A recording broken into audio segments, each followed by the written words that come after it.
Welcome to Ichiraku Ramen, and thank you for joining me for another journey into the world of shinobi. Before we begin, I want to give a huge thank you to everyone who listens, supports the channel, and enjoys these stories. Today's story is part 2 of Naruto Corrupted. In this alternate universe, Naruto had experienced depression, lies, defilement, loneliness, and hatred by the time he became Genin. Being stripped in Orochimaru's bed of experiments didn't do his mind any favors, but it did leave him with his greatest power. Mokuton Naruto. This is a fan-made story inspired by the world of Naruto. All characters in the original universe belong to their respective creators. This narration is created for entertainment purposes as part of a transformative storytelling experience. The story itself was written by the Omnipresent sage, and full credit goes to the original author. If you would like to read the original version, the link to this story is included in the video description below. If you like my content and want to keep up with future updates, hit that subscribe button and don't forget leave a like if you enjoyed the video. It not only helps me but helps with YouTube algorithm. Now sit back, relax and enjoy. Chapter 5, Home Test. Home once again. Sakura smiled happily, taking in the warm breath of the hidden leaf. This overwhelming emotion that threatened to her with grins and a dash across the village to announce her return to home was something she had missed while thousands of miles away from home. More than a month of snow, and now she was back where she belonged. The place where she felt safe and free. The place where she didn't have to constantly look over her shoulders because someone might attack. A place where she didn't feel like a burden to anyone. She couldn't even wait to see the look on Ino's face when she tells her of her great adventure. Disappointedly, she wouldn't be doing much in the movie. Either way, this had been a great experience. Home, finally! Sakura exclaimed happily. Naruto glanced at the girl and then looked back at the monstrous village gates before looking back at the streets. They were indeed back to this place called home. He was happy. But it didn't take long for Konoha to remind him that he was not wanted. Either way, the rush of blood was there. The content emotion gripped his heart fully and blocked any other disruptive emotion that threatened to put a sad veil across his face. Regardless of the tragedies, this was still his home. He was born here, and he would make it here. I thought our time in the snow was quite lovely. I wouldn't have been against staying there for a little longer. Nobody likes you here. Sakura snapped back at him, without thinking much of her words. Ouch. Naruto put on a hurt look. Your words can really hurt at times, Sakura. He then wiped out an imaginary tear. How ignorant was she going to be? Was she going to continue blocking everything in favor of her obsession with Sasuke? If she was going to continue with this attitude, it was better she was removed from the team. Did she even have any idea just how right she was and this was the source of his misery and loneliness? An ignorant little girl indeed. You should be more careful with your words, Sakura. You speak of things you do not understand. Much to the surprise of everyone else, and maybe a shock to Sakura, it was Sasuke who spoke. His tone had been so cold, even Naruto felt shook. Sakura looked baffled. Sasuke reproaching her? What the hell was happening here? Was someone conspiring against her? It was Kakashi's glass-shattering news and now it was this. She had been called useless by Sasuke before and Naruto hinted it. But for her to end a mission like this. Her happiness was just completely drained. She could brush off the words as nothing more than a spare-of-the-moment thing, but that cold look that she had often seen reserved for the empty space was now glaring at her. She flinched with discomfort and looked down. After a moment, she glanced at her sensei. He was reading his book, casually walking with one hand inside his pocket. Her eyes went to Naruto. Their eyes met. He was smiling. A kind of infuriating smile. She thought he was mocking her. As he usually did. Well, there is some truth in that, if we are to be honest. You often make light of the circumstances that surround us. Me especially. You may dismiss me because I am an orphan. But fail to sympathize. You do not understand what Sasuke and I have to go through because we do not have parents. It is not that you cannot. You just don't want. He paused, just to let the words sink in. I suppose if you must want to, you need to understand why Sasuke and I can get along. Sakura frowned deeply. Sympathize with Naruto? Ridiculous. First of all, their situations were not the same. Sasuke lost his parents while Naruto had never had any. She wanted to shout at him. Think it deeply. Kakashi's sharp and stern words cut through her thoughts like a double-edged sword. The man wasn't even looking at her. What was there to think about? Naruto never had any parents, and thus he wasn't taught anything by anyone. What was it even like not to have a mother? To go home and just be alone with no one to love you. Both her teammates were now going through the same situations. There was no one waiting for them. They were just going to their places and just be alone. She gritted her teeth and shoved those deep thoughts at the back of her head. She saw it clearly, but she didn't want to swallow it. Sorry. The word came out without any meaning. And Naruto knew it. His response said as much. How hollow. Naruto's sharp response. Shove that up your useless behind, Sakura. For a moment, Sakura stopped walking, her body tense. She felt as if she'd been stabbed. There was no anger in Naruto's voice.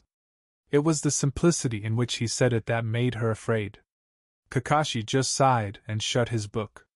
Naruto was going to be normal tomorrow. He wasn't going to let this get to him. But perhaps it was better to give them some space to think things through. You go on and rest. I will report to the Sandaime Hokage. I will also request a break for the next 7 days to help us recuperate. That is welcome, Naruto said, in a staring contest with the heavens. For the first time, he didn't feel like training and just wanted to rest. I hope the Sandaime agrees. He will. Kakashi-sensei. Sakura started a bit hesitantly. The journey through to Konoha made her fearful. She didn't want to go home. She knew what was likely waiting for her. Humiliation. It haunted her even in daylight. This part was made her afraid. She bit her tongue. The talk just now hadn't really improved her image in the team. It seemed like everyone was against her. She needed to take a stand or otherwise she would be gone. Yes? About my training. When do you think I can begin? I don't want to be a burden anymore. If Sakura hadn't said those words, Kakashi would have reported to the Sandaime that things would need to change in the team. Her attitude was still a problem. Admittedly, even her lack of professionalism was all due to him as her sensei. He failed to train her. He wasn't going to force her. But he has chosen to play the referee in many situations, and just an observer rather than the sensei. It was owed to that Naruto and Sasuke were proactive. He only taught Sasuke his jutsu to make up for the gap with Naruto. This was after the Uchiha asked him. He would have refused under normal circumstances, but they did missions which were dangerous. And the power was needed. I'll make a plan and contact you. But also think about the kind of kunoichi you want to be. With your chakra control, genjutsu and medical ninjutsu can be your specialty, the Jonin said before disappearing in a swirl of leaves. There was only one thing for Naruto to do now before going to his abode, and that was to have some godly ramen. Naruto glanced at Sasuke. See you in a week, team. And I hope you will have improved a little so that I don't always outshine you. It was always fun seeing Sasuke twitch with jealousy. The Uchiha glared at him. I was the one who provided an opening for the defeat of our opponents. Naruto shrugged. But I was the one who was flashy. We worked together. Naruto smiled. That we did. At least we are able to together. See you around, team. He waved his right hand, walking away. Sakura didn't even see how Sasuke departed. She was just left alone, wondering where he disappeared off to. Hokage office. Maybe if things were different, Hiruzen wouldn't have cared to intervene with his team by going as far as to remove Sakura from it. The Sandaime used to shy away from taking some hard-line decisions. Something Danzo had often called naivety. He smiled, to think he'd once been approached by that man to kill Konoha's Hokage. More shocking was the fact that the man who committed treason was still very much alive. He wasn't doing as he pleased, but still alive. When Naruto went missing, the third had worn a mask Kakashi had never seen before. Ruthless. Cunning, he had always been, but never ruthless. In those days, he had shown no mercy to anyone who may have had a hand in Naruto's disappearance. But they were here. And he had to convince the man to keep hold of his plans to remove Sakura. Kakashi needed his team to stay intact. There was no predicting how the new teammate would adapt to the team, or if the team would have to adapt to him, or her. Who'd even be put on the team to compare with Naruto and Sasuke? Very few could match those two. Releasing a long breath, Kakashi knocked at the door of the Sandame's office. "Come in." The warm smile of an elderly man who cared deeply for his shinobi welcomed him. Serving under Hiruzen was nothing to regret about. You knew the man cared for you. It hardly mattered nonetheless. They were shinobi. They were subordinates of the Hokage, and insubordination was not tolerated. "Hokage-sama," Kakashi greeted. "Kakashi." Hiruzen smiled warmly. "I wish you'd come back with your students. I do like seeing them when they return from a mission. Especially one as important as this. I thought it was best to allow them to get some rest." Though knowing Naruto and Sasuke, there was unlikely to be any rest. Those two would only rest when incapacitated. They do spend a lot of time away. With the number of missions they have put, they've Genin for 3 years. Well, they are no longer fresh from the academy. Indeed. But I still worry. Naruto? Hiruzen sighed. He was not as close to Naruto as he would like. Their relationship hadn't taken a knock after Orochimaru happened. Naruto was just never willing to talk into detail about it. But since some heartbreaking discoveries, Naruto no longer looked at him as his Gigi. He no longer just wandered into his office to complain, or try to drag him out for ramen. It was usually just work, and nothing personal. Naruto was disappointed with me knowing that I knew why he was hated but kept it from him. For whatever reason he deemed rational, Hiruzen had done what he did. It was stupid. And he couldn't even try to justify his own actions. But there has never been that talk with Naruto. They just brushed past it. But it was never about the details. Maybe Naruto thought he'd deceive him again. It was a tragedy but a fruit of his stupid choice, and he had to live with it. Well, not surprising, but he doesn't seem to hold grudges, against the villagers at least. And even with Sakura. She was rude. But he was still going to chat with her tomorrow as if nothing had happened. We should be thankful for that. Konoha has not done him any justice. If he were anyone, he'd hold a grudge against everything that has been done to him. The sad part about it would be that it would be rational to do so. It was just that hatred never led to anything peaceful. It was always pain and suffering. And to Orochimaru. There is no doubt that he hates him more than anything, Kakashi added. Yes. That is a problem. And after reading your report about your encounter with him, it makes it more pressing of an issue. Problematic, but that was why he had to get rid of Orochimaru. He was going to come back for Naruto. He had already caused enough pain and suffering in the elemental nations. He expressed particular interest in Sasuke as well. He just didn't show it outwardly.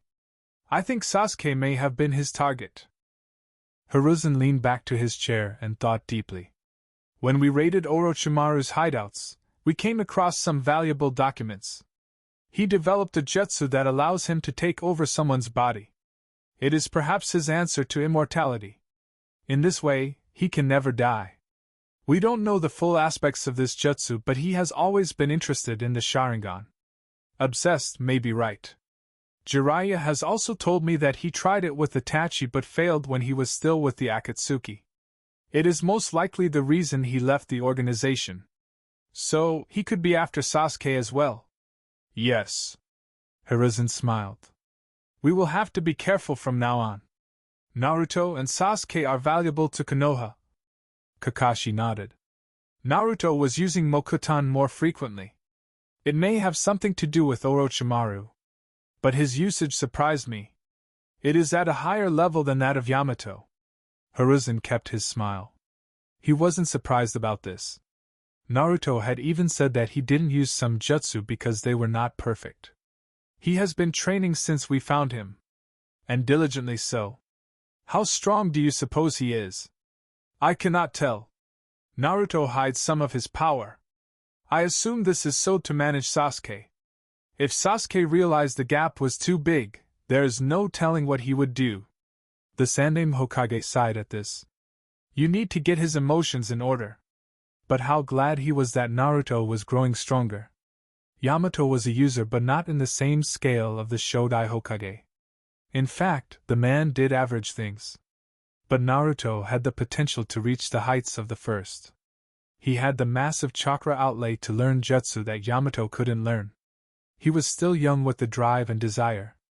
It is going to be difficult. Only if you gave it time. You don't try hard enough. The third replied in a stern tone.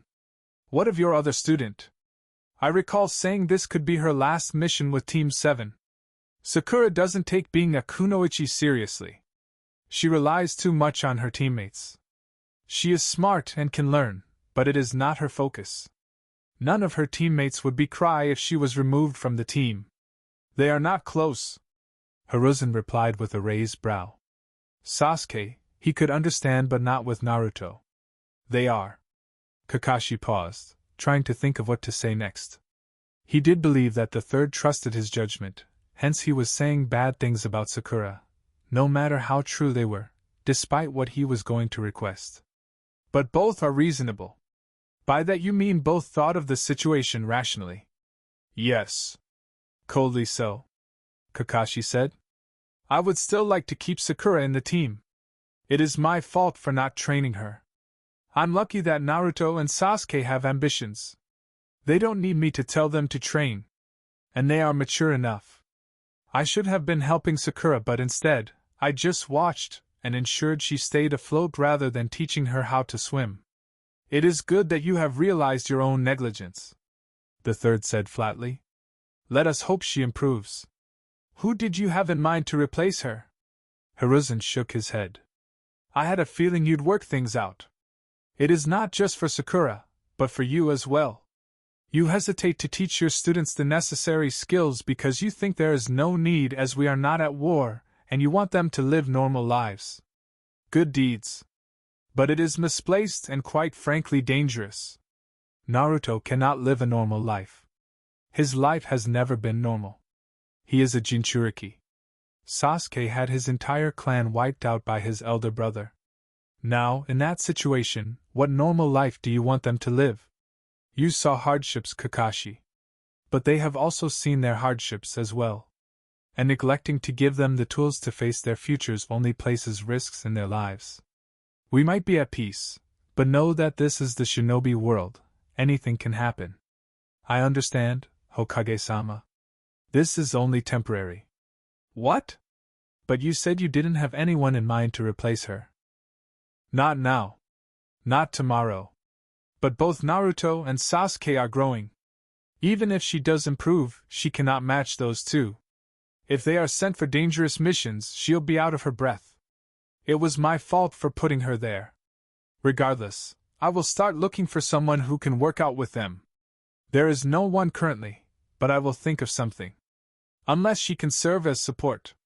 A team does need that. Indeed. It was always a requirement that when teams were sent out for risky missions, someone with knowledge to basic medical ninjutsu was in the team. But we have lost that. Nobody is taught medical ninjutsu. There were times Naruto wished he was ignorant. Just so he could walk in the streets with a free spirit, not feeling like he carried the entire village on his shoulder. Sometimes, it did feel like the bijou within him was dragging him, forcing him to crawl along the streets. It wasn't that he had done something wrong that he could beg for them to forgive him. There was no need. And he wouldn't apologize to anyone. But he did want them to like him. Sometimes it was just so hard that he couldn't even take a stroll. He could just hop through the rooftops, as he was doing now. Avoidance sometimes worked wonders. What you didn't see didn't hurt you. It didn't take long for Naruto to reach his beloved street. Ichiraku Ramen was calling him. From where he stood, he could breathe the fresh aroma of those noodles. His stomach growled. He quickly slapped it, but it just seemed to get the energy to protest farther. He shook his head and jumped from the roof. He landed on the busy street like a leaf falling off a tree. He smiled. He truly was improving. It was a matter of time before he became a force to be reckoned with. Someone bumped into him while he entertained his hopes. Naruto glanced at the man. A civilian. Whether it was intentional or not was a difficult question to answer. The man hadn't even bothered sparring him glance. He just went his way. Naruto's lips turned upside down as he thought, I don't exist, huh? He shook his head and took 6 steps before settling on a stool. This place welcomed him. It was always fascinating just how he felt right at home while here. Even other customers who'd turned away because they saw him now sat with him. Those who used to just ignore him now bothered to nod and then went on to devour their meals. There was no place like Ichiraku Ramen. The atmosphere here gave him hope that things could change for the better. Naruto, my boy! Teuchi greeted him with a warm smile. Old man. Naruto flashed a smile. 2 of my favorite.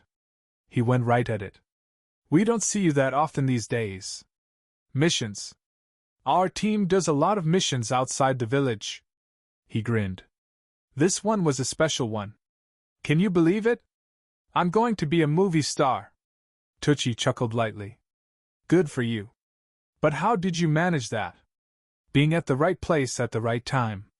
Naruto shrugged. He did have an important role in the movie. But since it was a movie, most people wouldn't dare think it was reality. Their lives had been on the line when they were being filmed and nothing was according to script. Lucky you. I'll prepare your order. Naruto nodded. Konoha could deny what it wants to deny, but they would not stop Naruto Uzumaki from being famous. Since their beloved Sasuke was in the movie and Kakashi, they would no doubt be going after it when it reaches the cinema. After a couple of moments, Teuchi returned with his order. Naruto said his prayers and then dug in. The old man didn't go but kept staring up at him. Something wrong? Teuchi shook his head. I've just been hearing rumors about you. Everything good, I hope. Of course. Teuchi smiled. It makes me proud that you have not given up, Naruto. If you keep this up, you will become the talk of this village in no time. Words of hope. But Naruto would nonetheless not forget that this cruel life could be sadistic at times. It could throw hope to whoever cared to catch, and then puff you up with signs of wonders. Just when you were thinking it was going to happen, it would remind you of its true nature and crush that hope to pieces, leaving not a shred of its existence behind. After finishing his meal, Naruto thanked the old man and embraced the cold atmosphere of the streets. He left with a bright smile. It wasn't so bad. Not like before. Pathetic. The hateful voice of the Kyuubi almost made him jump. Naruto wasn't used to the Bija talking to him. While in the hands of Orochimaru, the beast had settled for merely working hard to heal him. It had made it clear to him, if he died, it would also die. Maybe what was more pathetic was its cries to give it his body while he was at Orochimaru's mercy. The Bija had told him, if he gave it control, it would destroy Orochimaru and then move on to Konoha. He had considered it. But Naruto had decided against it. Maybe if Konoha hadn't found him when it did, he would have already given up. Orochimaru hadn't as much focused on trying to turn him, but he was most focused on trying to prove his hypothesis with the perfect subject for experiments. Naruto quickly shook his head. He was going to have nightmares now. Those treacherously painful days where he inwardly cried for help but it did not come. Orochimaru had been gleefully cutting him up, just to test his healing powers. He had commented on the Uzumaki gene, saying it was most superior compared to Senju in terms of its life force and superior chakra. Are you growing bored these days that you must taunt me like this, Kyuubi? There is nothing better. Who must I speak to if not my warden? The Bija grinned. While this all satisfyingly, I must admit I'm impressed that you have yet to break. Your repressed memories with Orochimaru nearly showed themselves while at the mission, but you didn't show a hint of it. Naruto's smile slipped. When you have lived your life hiding your emotions, wearing a mask becomes easy. I wonder how long you can hold on. You don't trust anyone to tell your secrets. Not even the Sandaime Hokage. You're all alone in this world. The only person you can trust is that Uchiha brat, but he isn't the one you can talk to. How sweet it is to be Naruto. Just break soon and I will be ready to pounce. Orochimaru may have been applying the suppression seal to keep him from influencing Naruto, but the seal did weaken since he was constantly pushing out his chakra. The more Naruto was exposed to the shinobi world, the likely it was that he was going to end up using Hik chakra and Kurama would not waste the time to pounce. For now, he could wait. Unfortunately for you, there will be no mental breakdowns. I am made of hard stuff. I have not survived this hell just to wickedly break down like a little girl, Naruto said firmly. You just stay there rent-free. And when I need you, I will call for your chakra. Powerful chakra. Naruto had tasted it. He had let loose in one of Orochimaru's hideouts after all. Orochimaru hadn't known he could break free from bounds, but the Sannin had quickly held him down by suppressing the Kyuubi's chakra. In cases of need, there was one route to go, and that was using his ace, the vile chakra that would make Konoha tremble if he were to release it. With Jiraiya circling around, he was sure he was going to be forced to work on controlling it. When he arrived at his place, it was all dusty. It was like he'd been gone for years. He sighed. Crappy places. He needed to live at a better place. He was getting paid better, so he could afford to live at a better place. But he was never going to get rid of this apartment. It was held much sentimental value. After all, this had become his safe zone. The last person Kurenai expected to see at her doorstep was Naruto. As far as she was concerned, he was still outside the village on a mission. When she opened her door and found him smiling, she had stood still, momentarily frozen. How did he know where she lived? She looked across the hall, just to see if there was anyone else looking. Once she was satisfied, she glanced back at Naruto. He now had a raised eyebrow. What?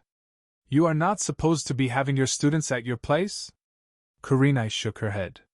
She couldn't say things were different because he was Naruto. You're the last person I expected to see, she said. What are you doing here? Looking for a better place to stay. My apartment is old on the outside. There are many memories and I want to think of something new, Naruto explained lightly. Bad timing? Kurenai blinked. She was standing by the entrance, hands on the door as if she didn't want him to come inside. She shook her head. She opened the door and pushed to the side. Come in. Naruto shook his head. I want to stay a little longer.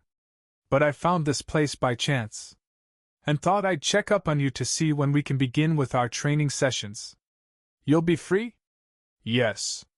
Come see me tomorrow after 3 p.m. at my training ground. We will see then.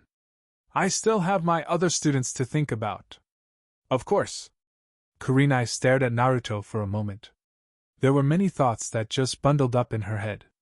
With everything the Sandaime has said, it made her want to treat this delicately. You sure you don't want to come in? Oh. I want to come in, but I have other things I need to do. Like I said, I was just passing by. Maybe someday, he said, waving his right hand before turning away from her. Following day.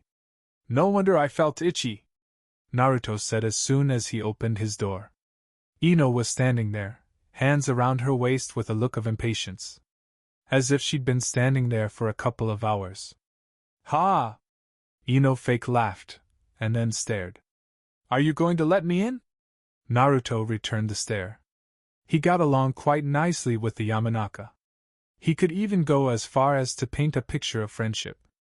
Like Shikamaru, Ino expressed understanding. He had already judged her motives.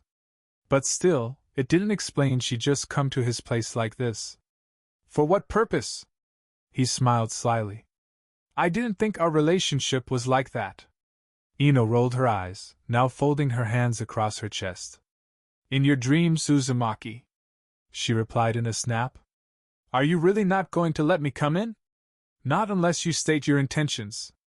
I'm being kind here. I could just decide to push you aside. I considered that, Naruto replied in thought. He then released a short breath and opened the door wide. Come on in, Ino-chan. He had his held out, a wide grin on his lips. That just made me feel a chill down my spine. Now that was uncalled for. Naruto closed the door behind him and stared at Ino's back with an expressionless look. It only lasted for a couple of seconds. You have a decent place, Uzumaki. I expected a mess for someone who lives alone. Well, I don't have anyone to do it for me, Naruto said as he stepped into the kitchen. His kitchen table was littered with scrolls. Ino was staring at them with curiosity. A questioning girl that has always liked digging into personal spaces of others. It didn't help that her father worked in intelligence gathering. Maybe she should have chosen that route instead of trying out the famed Ino-Shikucho formation. Maybe it wasn't too late. She still had time. Being a kunoichi didn't seem like it was on the high list of her agenda. You know, if you'd spent this kind of effort while at the academy, you'd have been one of the famous students. Naruto scoffed and responded in a sharp tone. Academy is useless. It didn't even help that some academy teachers were actively trying to sabotage me. The only teacher was good to me was Ichiraku. If I had been stupid enough without him, I'd have failed. Bitterly, he could thank Orochimaru for kidnapping him and subjecting him to some unspeakable things. It had taught him good lessons. He'd become more alert, and the discovery had forced the Sandaime to give him some personal lessons while also providing him with some scrolls and books to help him learn. If not for that jolt, he would have most likely remained stupid and ignorant, even of the fact of the Kyuubi within him. Naruto's sharp tone caught Ino off guard. She stared at him for a moment, and then tentatively sat down. Sucks being you, she replied, in a quiet tone. Smiling sadly, she added, Well, at least you have a friend in me. Really? I always thought you came closer just because you were curious. Shikamaru may have left some hints. And Sakura may have said some unflattering slander that you must have found difficult to reconcile, and so you thought to get closer to satisfy yourself. I won't deny that. Ino smiled. She is better now, you know? Before, she never spoke anything good about you. Now, she even admits that you even save her life. Miracles happen, I suppose? Naruto said, folding his scrolls. Ino sighed. You don't have to be like that, you know? Naruto looked at her with a raised brow. I'm a little busy, as you can see. And I have to meet Kurenai-sensei for my first lesson. Someone is in a cranky mood. Ino paused, staring. She then looked away and staring at the floor with nervousness gripping her tightly.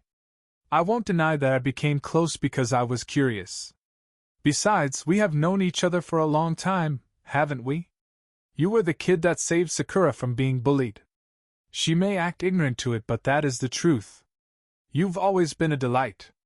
Despite my crush, being around you is a lot more comfortable than being around Sasuke. With him, you know he is never truly looking at you but past you.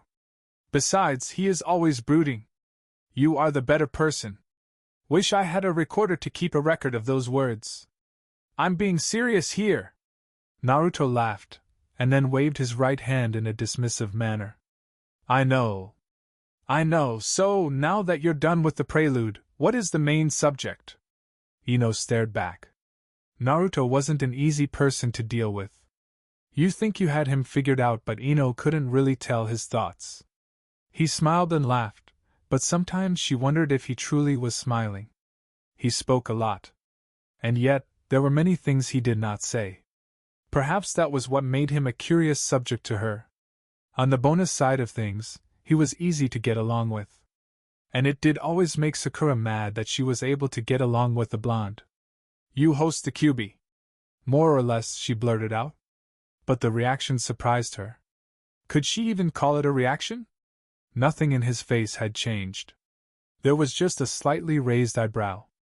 I suppose it makes sense that you're the first person to talk to me about this, he replied with a sigh. Shikamaru? He may have hinted when we were talking about you. How'd that even come? I don't know. Maybe over that I get along with you. I see. Naruto paused, now staring at his scrolls. Let me pack up these things and we can walk out. I have to meet Kurenai-sensei. Don't want to be late. Rather be early. He smiled. Besides, I don't want to miss Kiba. His reactions are always amusing. Ino didn't respond but just watched him wrap the scrolls. But she knew he wasn't going to meet Kurenai now. The reason they were going to take a walk was because of her statement. He hadn't even said anything about it. Once he was done, he motioned for her to follow him. They stepped out of the apartment, and then went to the crowded streets. The atmosphere was always unusual when it came to walking with Naruto. The stairs. She had noticed. And Naruto's flamboyance regarding them. Sometimes when you live in a bubble, such things you cannot even see. It is surprising that despite being my teammate, Sakura does not know yet. She is even ignorant of what surrounds us as we walk along the streets. Admittedly, it is better now. Before, even a blind person would see it. That bad, huh? Ino said with emotion. I can imagine being in that situation. You don't have to. But like I said, things are different now. It is a little more subtle. But you'd still expect Sakura to notice such things. You hardly along the streets with her. Unnecessary to subject myself to her presence when home. But you're fine with Sasuke. Naruto shrugged. You know when Sasuke is around, her eyes become narrow. She doesn't look at anything else. And aren't you supposed to be the one to tell? Naruto shrugged. There is nothing really to tell. Are you afraid people will hate you? Naruto glanced at the girl. Who have you been speaking to? This is rather unusual. I may have overheard Kurenai and Asuma-sensei talking about you. Ino replied with a sheepish smile. That sounds like you. Naruto smiled while shaking his head. Not at all. It is just something I would rather not talk about. Hated? I'm already hated. It doesn't change much. That isn't very optimistic. But I don't think anyone will hate you. We went to the academy together. We all know you. She paused, smiling a little sadly. Certain things make sense. But aside from Chuji, Shika and of course Sakura, there is no other person I can really call a friend who I could hang out with. I don't want that to change. You came to me just to talk about that. I wanted to confirm about that. Ino replied. Besides, Sakura was saying you used the Shodai Hokage's jutsu. Which is unbelievable. Why did you not tell me about this? I didn't know I should tell things. Well, this other night. I don't know. I was dreaming right, and when I dash. I don't want to hear. Ino shouted. But it's really good. I know where you were going with that. Be serious, okay? I suppose I must also tell you that I'm going to be a movie star. Sakura mentioned that in passing, Ino said with nonchalance. How come you use a rare bloodline like that we didn't even know about it? Naruto smiled. Well, maybe now you'll believe me when I say I'm going to be Hokage. Get liked first. Ino shot at Naruto. You just ignored my question? What question, Ino-chan? Naruto had a smile, sly look on his face. Did I mention that I missed you very much while away? It was kind of difficult not having someone who likes you when you get to see Sakura throwing all her love to Sasuke. Ino folded her hands across her chest. Who said I like you? Eh? Naruto put a hand on his mouth, wearing a shocked look. I was wrong about you. Actually, stop following me if you don't like me. He then paused, removing his hand from his mouth. A sly smile settled once more. Of course, you were thinking about a different like. I was talking about liking me as a person. What were you thinking about, Ino-chan? He finished in a slow tone, purposefully, his eyes firmly on the blonde. Ino flushed slightly and then shot him a glare. I'm just going to walk away from you. Naruto waved his right hand. Bye-bye.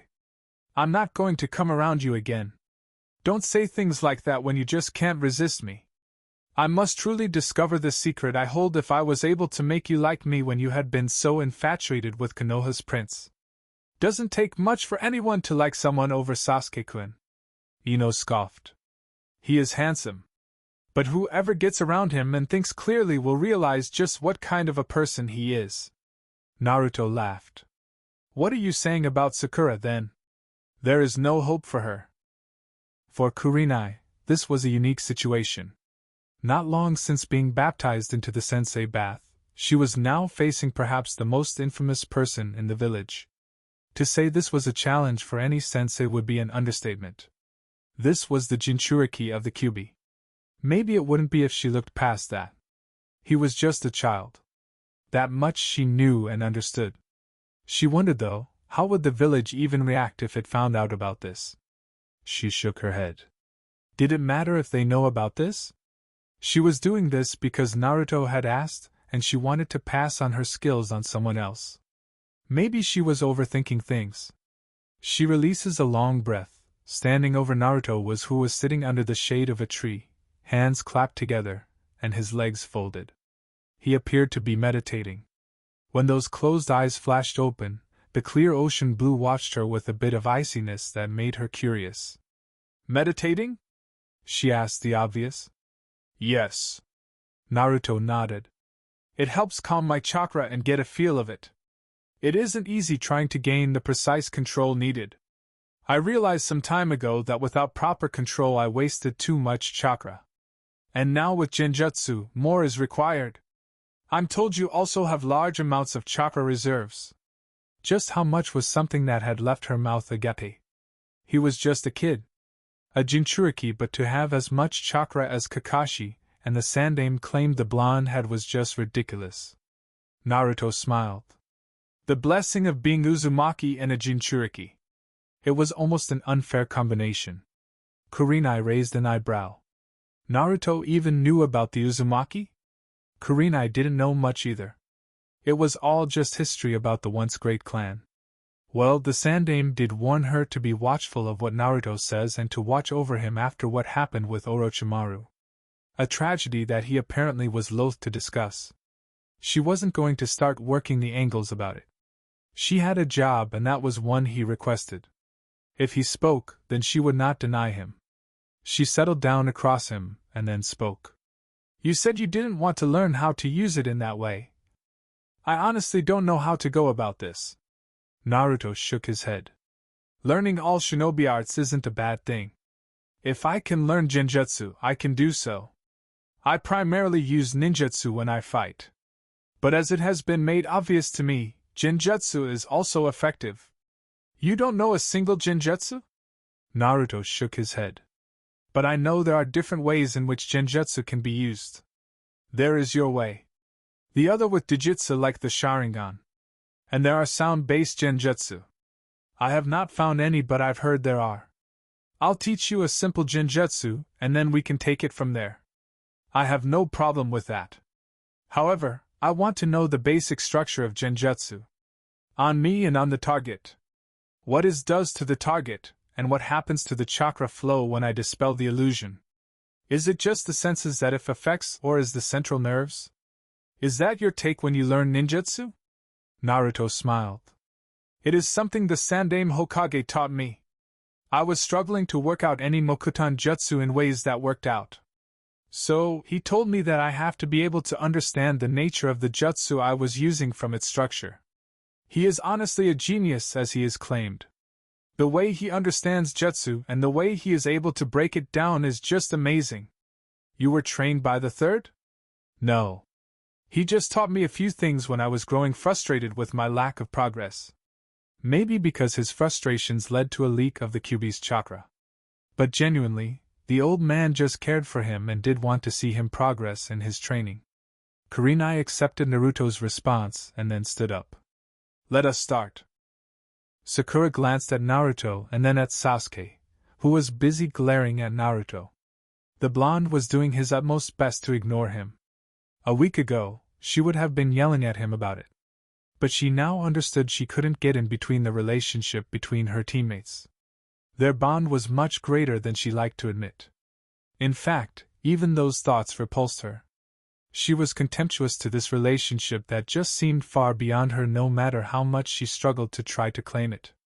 She was going to get better nonetheless. She has no other option. Anything less and she would be kicked out from the team. A heartbreaking scenario that gave her some nightmares. The part of her that she kept closed on a closet wanted nothing more than to blame Kakashi for her near dismissal from the team. He was the one in charge. She was a reflection of his lessons. Do I owe you something? Sakura blinked, feeling that Naruto was actually speaking to her. She'd been staring, she thought mildly. Sasuke was still glaring. She wondered if it was right to respond. After a moment, she shook her head and then answered. No.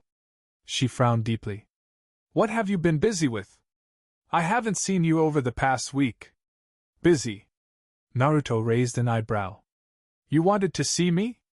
Why do you sound surprised? Well, since you are taking things a bit seriously, I'd imagine that you'd also take an extra step with Sasuke. I mean going after him to help you train. Who knows? You could have bonded. Why hadn't she thought of that? Sakura quickly crushed her thoughts when Naruto's amused look threatened to turn into a laugh. Very funny. She glared. Naruto shrugged. Thought so. He paused, looking at her keenly. You making any improvements? I figure out vacation is going to end very soon. Vacation? Sakura rolled her eyes. I'm still working with Kakashi-sensei on the best way to train. She paused, trying to gather her thoughts. Say, Naruto, would you have fought for me if I was to be taken out of the team? Naruto smiled. In such cases, there was one right answer. Lies, of course. But sometimes they worked wonders to butter up someone. Still, Naruto disliked feeding Sakura lies. She would not grow. Perhaps he was at times brutally honest with her. Would he have fought for her? A waste of time. Irrational even. There was nothing to gain. Sakura was not his best friend. She had attitude problems and could not appreciate his worth. That is an interesting question. He glanced up at Sasuke. What would we have done, Sasuke? Don't drag me into it. Aren't you her teammate as well? Sasuke glared down at Naruto. He wasn't too mad not to notice what the blonde was doing. He would not fall for it. Not this time. Naruto didn't want to answer. He wanted him to give an answer knowing that he wasn't going to lie. But in this case, anything brutal from him might kill the girl's spirits, and she might even become more of a burden. Or maybe not. She could be more motivated to prove them wrong. In any case, whatever happens, Naruto wouldn't complain. And it wouldn't have been his fault. Now, that isn't a nice look to a teammate, Sasuke-chan. Sasuke didn't reply. Naruto faced Sakura. Tell me, for what reason would I fight for you? We are teammates. Naruto stared at her and then laughed. Stop joking, Sakura. When have you ever treated me like a teammate? Besides, what good are you in a team? Kakashi appeared in a puff of smoke to stop any farther talk. I see you are all here, the Jonin said with an eye smile. We going back to missions? Kakashi shook his head. An invite came from Iwagakure for participating in the Chunin exams. Konoha has intentions to send teams to the nation. But nobody is forced to go unless it is a mission. If you participate and do well, you can be promoted to Chunin. If you are interested, we can go there. Predictably, Naruto was the first to respond. And Sasuke supported his motion. There is no need to even ask. Sensei. I think we are ready to become Chunin. Maybe we will do better missions. The glaring question was Sakura. But Naruto wasn't going to say a damn word about it. Nothing was going to ruin this chance. It would be good to test ourselves against others from other villages. Sasuke failed to contain his grin. Sakura was going to take whatever her teammates decided. She basically followed the direction of the wind in such situations. Kakashi sighed with disappointment. Not at her but himself for allowing this to continue. It wasn't like he didn't see anything. He just thought she would grow on her own, like her teammates. But there was nothing motivating her. I thought you'd say this. We have a couple of days to prepare. Well, I'm always ready, Naruto said as he stood up. Team, I should hope you take this seriously. It would be laughable if I come back with a promotion and you return with failure. Sasuke responded by jumping from the tree. He landed on front of the blonde, a hard glare on his eyes. Naruto could feel the hot breath from the Uchiha. The Sharingan flashed for a second and Naruto smiled. Oh dear, someone is very serious. I suppose it is on. May the better shinobi win, Sasuke-chan. Better shinobi? Sasuke scoffed. I've always been the better shinobi. Whatever strokes our pride. Naruto glanced at Kakashi through the corner of his eyes. In these days, you're going to help us prepare, right? If so, must we prepare weapons for training? Or will we be focused on something specific? Kakashi shook his head. We will cover all the basics. I want you to be fully prepared.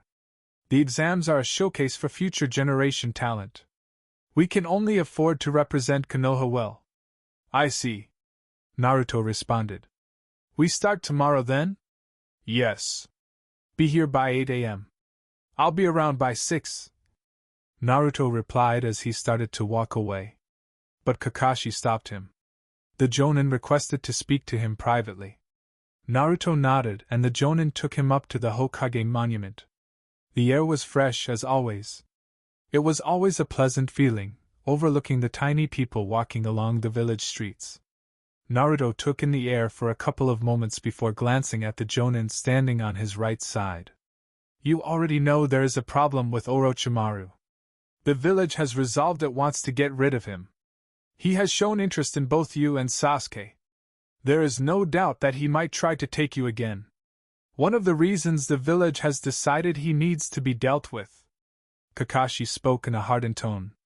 They were talking about Orochimaru. So, it was understandable that the Jonin could speak about getting rid of him so simply as if it would be like batting a fly. So if we leave for the mission, there are chances he might make a move. Yes. Naruto disliked this kind of living. Konoha was safe, but he couldn't be confined in this place. He would go insane if that happened. So what happens now? You just have to know that anything can happen. We will have a squad of Anbu tailing us just in case. Jiraiya-sama will also be on standby. Naruto smiled. Bait? Something like that. Well, if it gets Orochimaru crippled, I can't complain. Naruto responded in a quiet tone. One more thing. Kakashi said. IWA must not know you are a Jinchuriki. A Jinchuriki who uses Mokuton will unnerve many people and create problems. They'll be more worried if I do too well without revealing the power and they later learn I'm a Jinchuriki. And I intend to decimate all my opponents. He paused. Is Sakura going? She isn't capable to chase after promotion. She is. But I could get someone else if you don't want her. She isn't the least ready. People die in the Chunin exams. Taking her with you means taking a burden. Naruto smiled. Well, better. If we leave her behind, she is never coming back into the team. But if we take her with us, it will be brutal. She will suffer. There is no better teacher than experience. We've always shielded her. It will be best if we let her suffer a little. Get her to that situation where she is at a corner and neither Sasuke or I are there to save her. Once she experiences this, I tell you, she will repent. If not, prepare a report to send her back to the academy. A collapsed building. Destroyed with just debris flying before her. Tsunade released a long breath and then stared down at the two shinobi lying, dead before her. They'd suddenly attacked, setting off an explosion that would have been dangerous had she been completely out of it. If they had been smart enough, they could have waited. For the moment she could do nothing but just roll over with her brain intoxicated by alcohol, depending on Shizen for security. The shinobi were just simple rogue things. But more danger was about to come. If Hiruzen was serious, he would send his shinobi. Or maybe even Jiraiya. But the fact that she was in this situation just meant that she was already in the bingo book. A rogue shinobi, she'd been marked. It was ridiculous. Something had happened to her sensei. Old age hadn't made him take the necessary decisions. Timid and naive. That was what his old age brought out in him. Not this. More shinobi are going to show up, Shizen said. Undeniably. Nobody was going to miss out on the millions on her head. Even when they knew she was powerful, they'd not stop taking chances. We will have to be always on the lookout. Can't sleep with both eyes opened. Konoha doesn't have to do anything. We are going to be hunted wherever we go. What do we do? What do you think? Tsunade snapped, unintentionally. It was just frustrating that she had to be forced into this situation. Boom! What now? It was a smoke bomb. Shizen was on alert as the smoke filled through her, blinding her. There was no time to do anything. Firm hands grabbed her and pulled her from the smoke. Tsunade-sama! Tsunade twisted around. Atop of a building, masked men were holding Shizen hostage. Their masks. She recognized them. You're Umbu from Konoha. What do you want? Shizen has been ordered back to Konoha by the Hokage. We are to return with her immediately. The Sandaime Hokage expresses hope that you'll also return home, soon. If not, Hunter Nin will be activated. As if I'm afraid of Hunter Nin. You're far too powerful for Hunter Nin. Bounty hunters won't care though. They just want money. For Konoha Hunter Nin, the mission won't be to fight you head on. But just to make you uncomfortable. Just when you attempt to sleep, they might strike. Or when you're busy fighting others who give you a challenge, they might strike. The Sandaime hopes you stay sober, Tsunade-sama. And just like that, the Umbu vanished along with Tsunade. Damn it! Tsunade shouted angrily, stomping on the ground. No matter how you looked at it, this was just devious. Having Jiraiya come at her seemed like it would be the last option. But for now, that damn old man seemed content to make her uncomfortable enough to return to Konoha on her own without being dragged kicking and screaming. She hated this.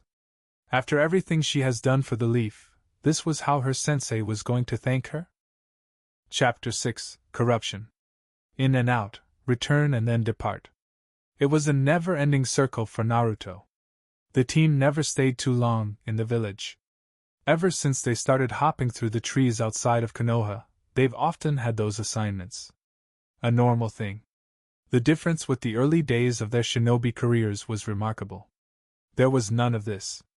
They only saw others return while they chased after cats or cut weed for overbearing old people with short fuses. This departure was different. It wasn't often Naruto felt giddy. This wasn't a mission. They were going to enter a competition. There was nothing better than competition. As long as it wasn't with someone with a superiority complex and corruptive jealousy like Sasuke, then competition was a good thing. Chunin exams. Naruto had no desire to return as a failure. It would be a stain on his forehead. He was going to show the hidden stone that there was a shinobi called Naruto Uzumaki. Of course, earning admirers came second. He wanted to secure his position and gain some more battle experience. It would be curious to see just how other genin were like in other villages. Kakashi would say comparing him and Sasuke to other genin wasn't fair. But everyone had their own circumstances. Wow! It was Sakura who started as Naruto arrived at the gates. You're practically walking on air. She was talking to him like this, normal. Maybe things were a little dysfunctional in this team. Being negative now wouldn't do them any favors. And so, Naruto smiled as he replied. It was intentional. I'm excited. Never seen you so happy. It was a strange thing. Sakura had seen Naruto laughing, and it was usually at the expense of other people. Sometimes he was cracking so hard you could see he was just holding himself from rolling on the ground.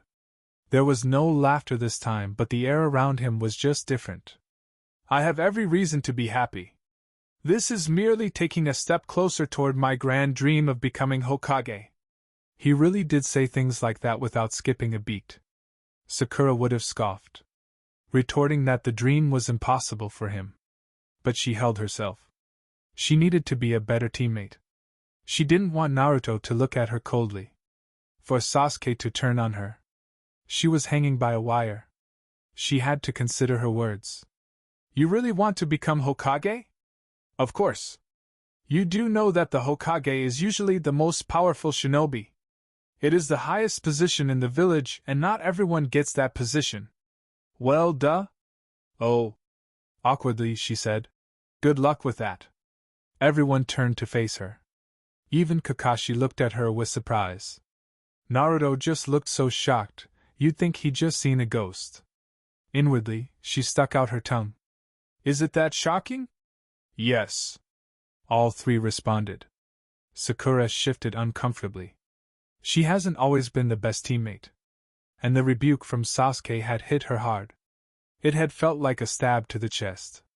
Not to mention, Naruto had told her right to her face that he wouldn't fight for her to remain in the team because she was useless. It really hurt her. And it was coming from Naruto. Worse, Sasuke had kept his silence when asked. She was willing to take his word, but Sakura was not blind to the truth. Sasuke had the same thought as Naruto. Much as she was loath to stomach it, the two had similar thoughts at times. She just favored Sasuke because she loved him. It didn't make Naruto's contribution to the team any less.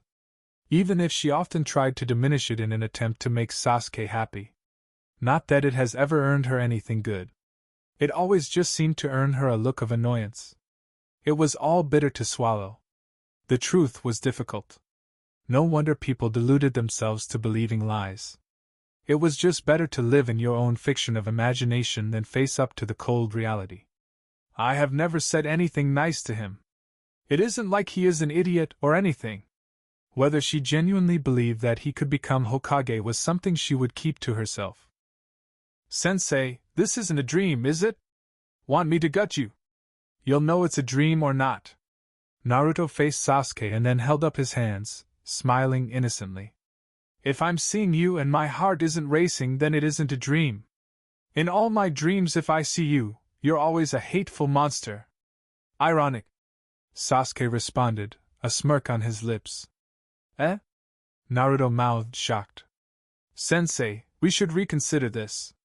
We can't be going with this amount of bad luck. Naruto knew Sasuke was talking about the bejas sealed within him. He just never thought he'd say something that would leave him open for a counter, especially by someone flat as Sasuke. I think we should. I also did come across a black cat, Kakashi said absent-mindedly.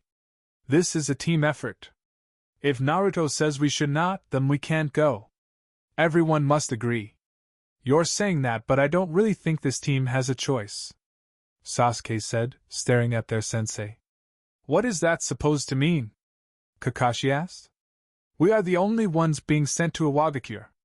Under normal circumstances, it wouldn't be the case. There should be other teams being sent with us. But only this team is being sent. Why? Naruto asked, looking ahead at the trees that welcomed them to the dense forest that surrounded the leaf. You're thinking this too much. You have a choice, said Kakashi with a careless shrug. Naruto is right.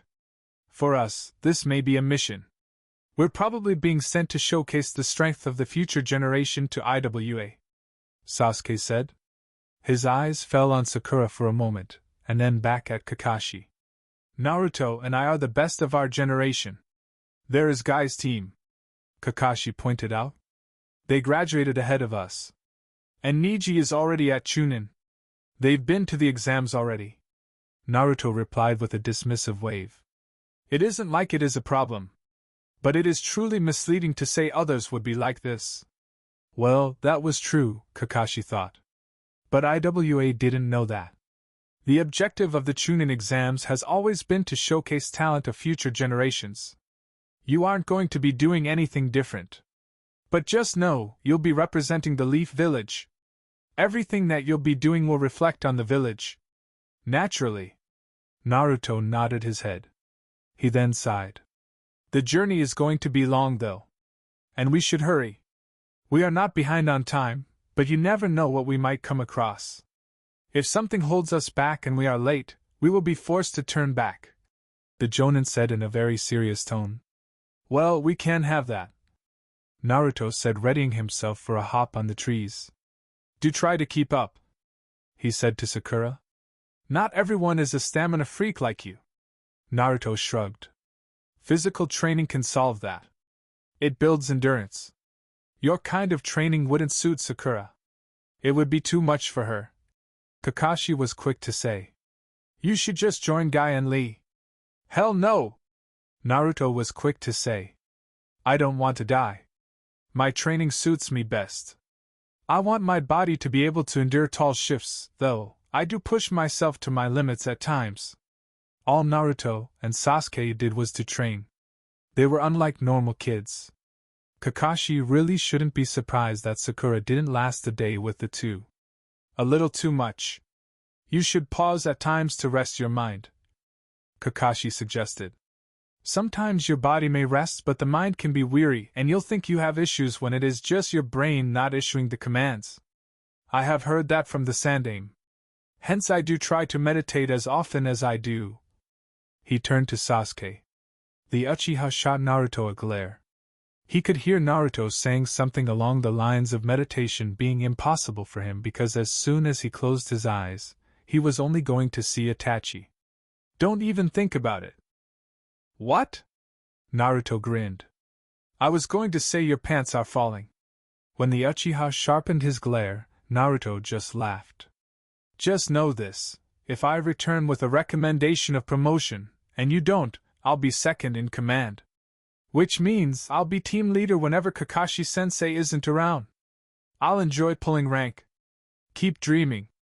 Sakura didn't think it was going to change anything in the team dynamics even if Naruto's scenario played out. He was often the one person who they all could depend on when Kakashi wasn't around. It kind of pisses me off that you are talking about being Chunin and I'm not part of the conversation. And I know. Sakura glared at Naruto. If I say something, you're only going to laugh at me. I'm not that cruel, Sakura. You too can dream. You might find someone of your skill is very respected in IWA. Very funny, Naruto. Naruto laughed. Thought so, and I appreciate your sarcasm. Everyone is in the mood, he said a bit seriously. We are going as a team, but I think when they evaluate, they check individual skill. Either way, you just have to play your part. You never know. You lack in raw power, but you more than make it up for having the brains to function. That might be ace. It is always about how you use what you have. You are smart enough to figure out how best effective your skills and knowledge can be in any situation. You just need to be calm enough to think. Naruto was of course aware that sometimes when faced with overwhelming power, strategy meant nothing. Motivation from Naruto, and he sounded earnest. At least, he didn't completely hate her. Sakura smiled. Perhaps she wasn't too late. But then again, if the two became Chunin, their team were likely to be broken up. If they progressed, they would be doing solo missions, and might even end up taking teams. Teams were not permanent. There was a point of separation. That worried Sakura, but she buried those worries and focused on the positives. Thank you? She mumbled. Kakashi-sensei, are you sure she isn't an imposter? This is making me feel uncomfortable. You're going to make her return to normal? Kakashi cautioned with a smile. I find it refreshing. It is good for the team spirit. As long as it wasn't just lip service. Naruto glanced at Sakura and then looked ahead. What had changed? Sasuke telling her off? There was no need to force issues, she only had to let things flow naturally. The most important thing is being considerate about others. If you don't think I can make it to Hokage, say it. You just don't have to be ignorant and irrational in your reasoning. I tell Sasuke whatever I want. He understands why I say the things I say. He never says thank you even if I save his life, but that is fine. He is Sasuke. Sakura glanced between her teammates, and then looked ahead. If you didn't know anything, you'd say Naruto often bullied Sasuke. The same about her. He was harsh and cold when he wanted to be. Was he saying it wasn't because he hated either of them? The same was with Ino. Her friend could say some of the things that came out of her mouth and Naruto would still just laugh it off. Was it the intent behind the words? Every village was unique. The buildings, the way the people lived. Perhaps it had to do with the weather conditions of all villages. Indeed, this was literally the elemental nations. The earth was truly earth. The fire country just made things a little sideways because there were no columns of flames just bursting out from the earth like hot springs. It wasn't always hot either. One could say, the Fire Nation was the most normal country out of all other nations. Iwabikure no Sato was truly different from what he'd imagined. First of all, it was massive. He'd expected the leaf to be the biggest, but IWA was still big. But then again, as history has shown, the nation fought Konoha well enough that it was only the introduction of Konoha's yellow flash that changed the scales of war. Instead of using this new weapon to decimate IWA, the Sandaime Hokage made the decision to seek out a truce and end the war without a winner. But the scars left by the yellow flash could never truly heal. Just as the scars left by the Kyuubi seemed to worsen with each reminder. Sensei, how well do you rank IWA in terms of power? We know there are 5 great nations. But between Kyuumo and IWA, which is powerful? It is hard to tell, Kakashi replied. A war usually settled those scores. But Kyuumo has produced the better shinobi compared to IWA. Past Raikage have been known for being very powerful. The Sandaime Raikage fought 10,000 men on his own. Naruto whistled. Now that is a man worthy of being hailed. I should do a study of past Kage, he said in a thoughtful tone. Are we free to wander about the village? I'd like to explore a little bit. We haven't even found accommodation yet. We should worry about that first, Sakura replied with a stare. Tired, Sakura? Unlike you, some of us are not stamina freaks. Naruto shrugged. You're repeating the same thing again, he told her with a look. You just have to be physically fit. Then again, you're not quite different from Sasuke. Even he lacks physically. Maybe you two are really a match for each other. Maybe for him there was the added benefit of being Uzumaki. But just because he was Uzumaki didn't mean he could surpass anyone. It just meant it was built in him. The likes of Lee pushed their bodies to their limits. Thus, he could admit that they possessed far more physical strength than him. But of course, all around, Naruto could outlive them since his physical qualities came with healing powers that were envied by many. Thinking of this made him hear one of Orochimaru's evil laughter. Honestly, having people stare at him with contempt was much better than being chained in a bed with drugs running loose around his body, while Orochimaru ran blood samples and stuck some needles into his body. There had been worse things he saw.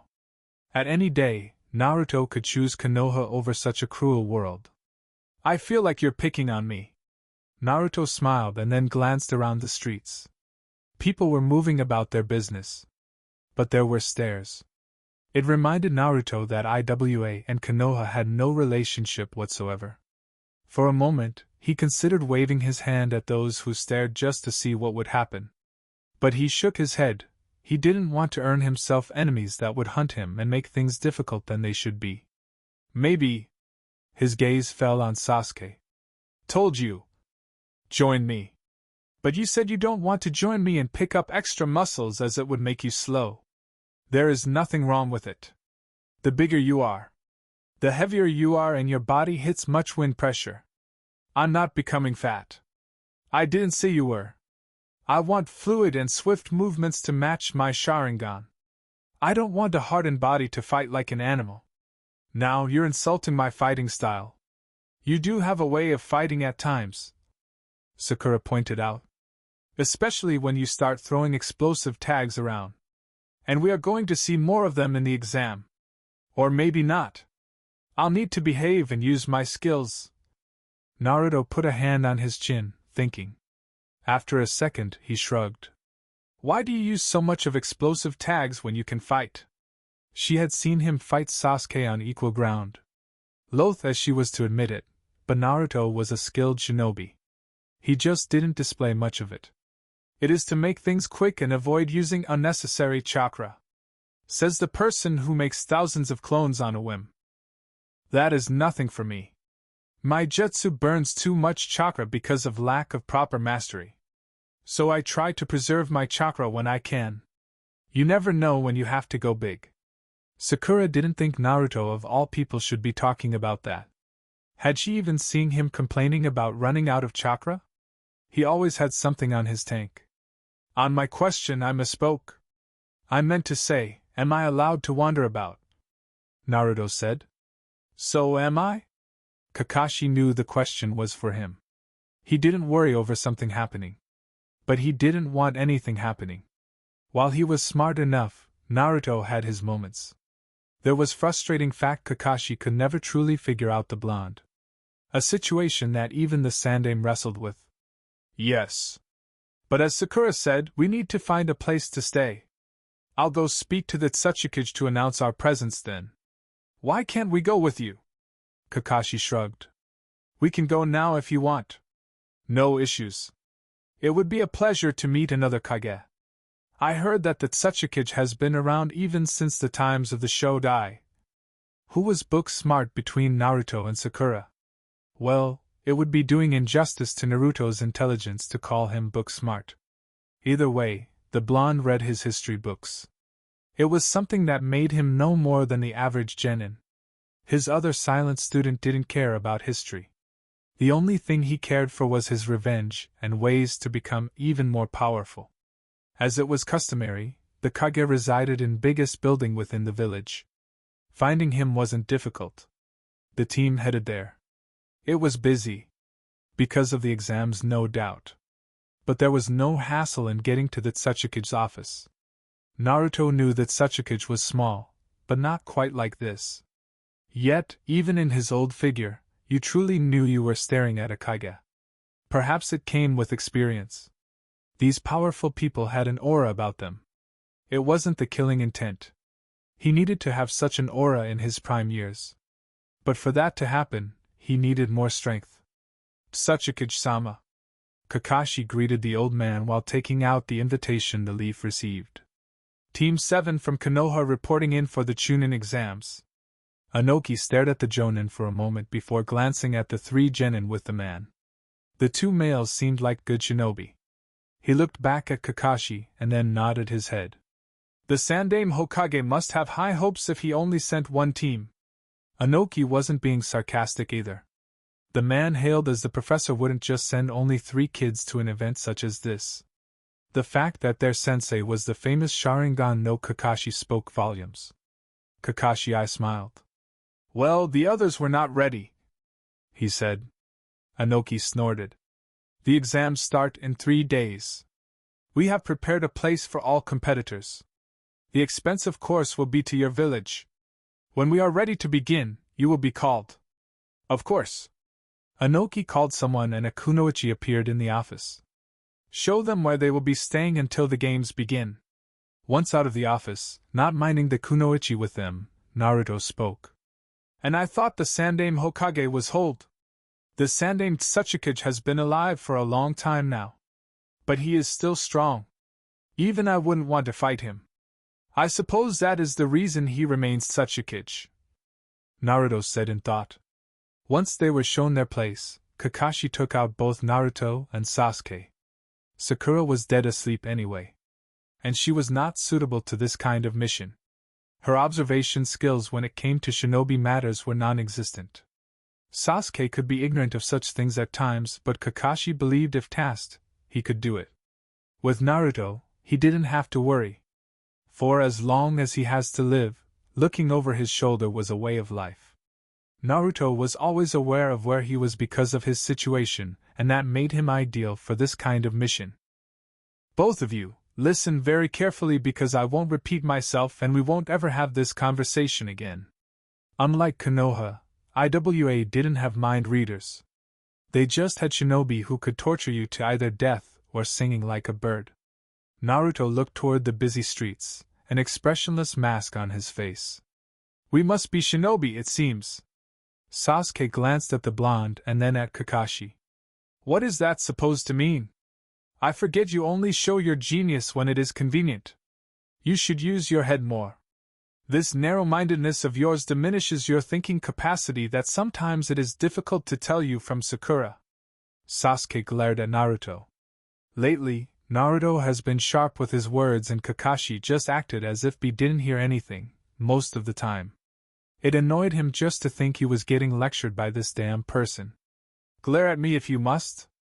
But that is the truth, and until you change, you won't show much of that genius of yours unless we are in battle. I do not appreciate you talking to me like a child. Well, Sasuke, if you acted different, I wouldn't have to hold the stick. Kakashi clapped his hands. That's enough. He didn't have issues with Naruto telling Sasuke the hard truth. If the Uchiha was going to listen, it would be from Naruto. And besides, Naruto judged the situation well. Though, he didn't think this was the right time. Unless Naruto just wanted Sasuke to be frustrated through the whole exam. There was that deceptiveness that Naruto displayed on occasions. You must know that Konoha does not share a good relationship with this village.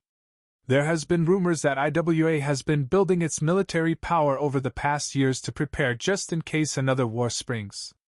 IWA also has a history of invading other villages if it deems it necessary for its security. What do we have to do? Don't ask questions. Just keep your eyes and ears open. When we leave, you will give me a report on what you observed. IWA has 2 Jinchuriki. If you hear anything, keep it in mind. Kakashi replied in a hardened tone. Avoid causing too much trouble with IWA's shinobi. There is a feeling you might be targeted.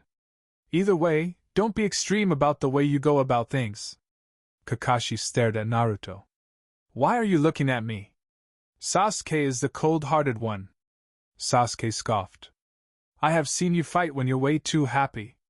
You're brutal, just as you are in training. Like you just slap your opponents. Naruto replied with a wave of his right hand. I'll be careful. This was the kind of stage he could use to fully test his use of Mokuton in a large-scale battle.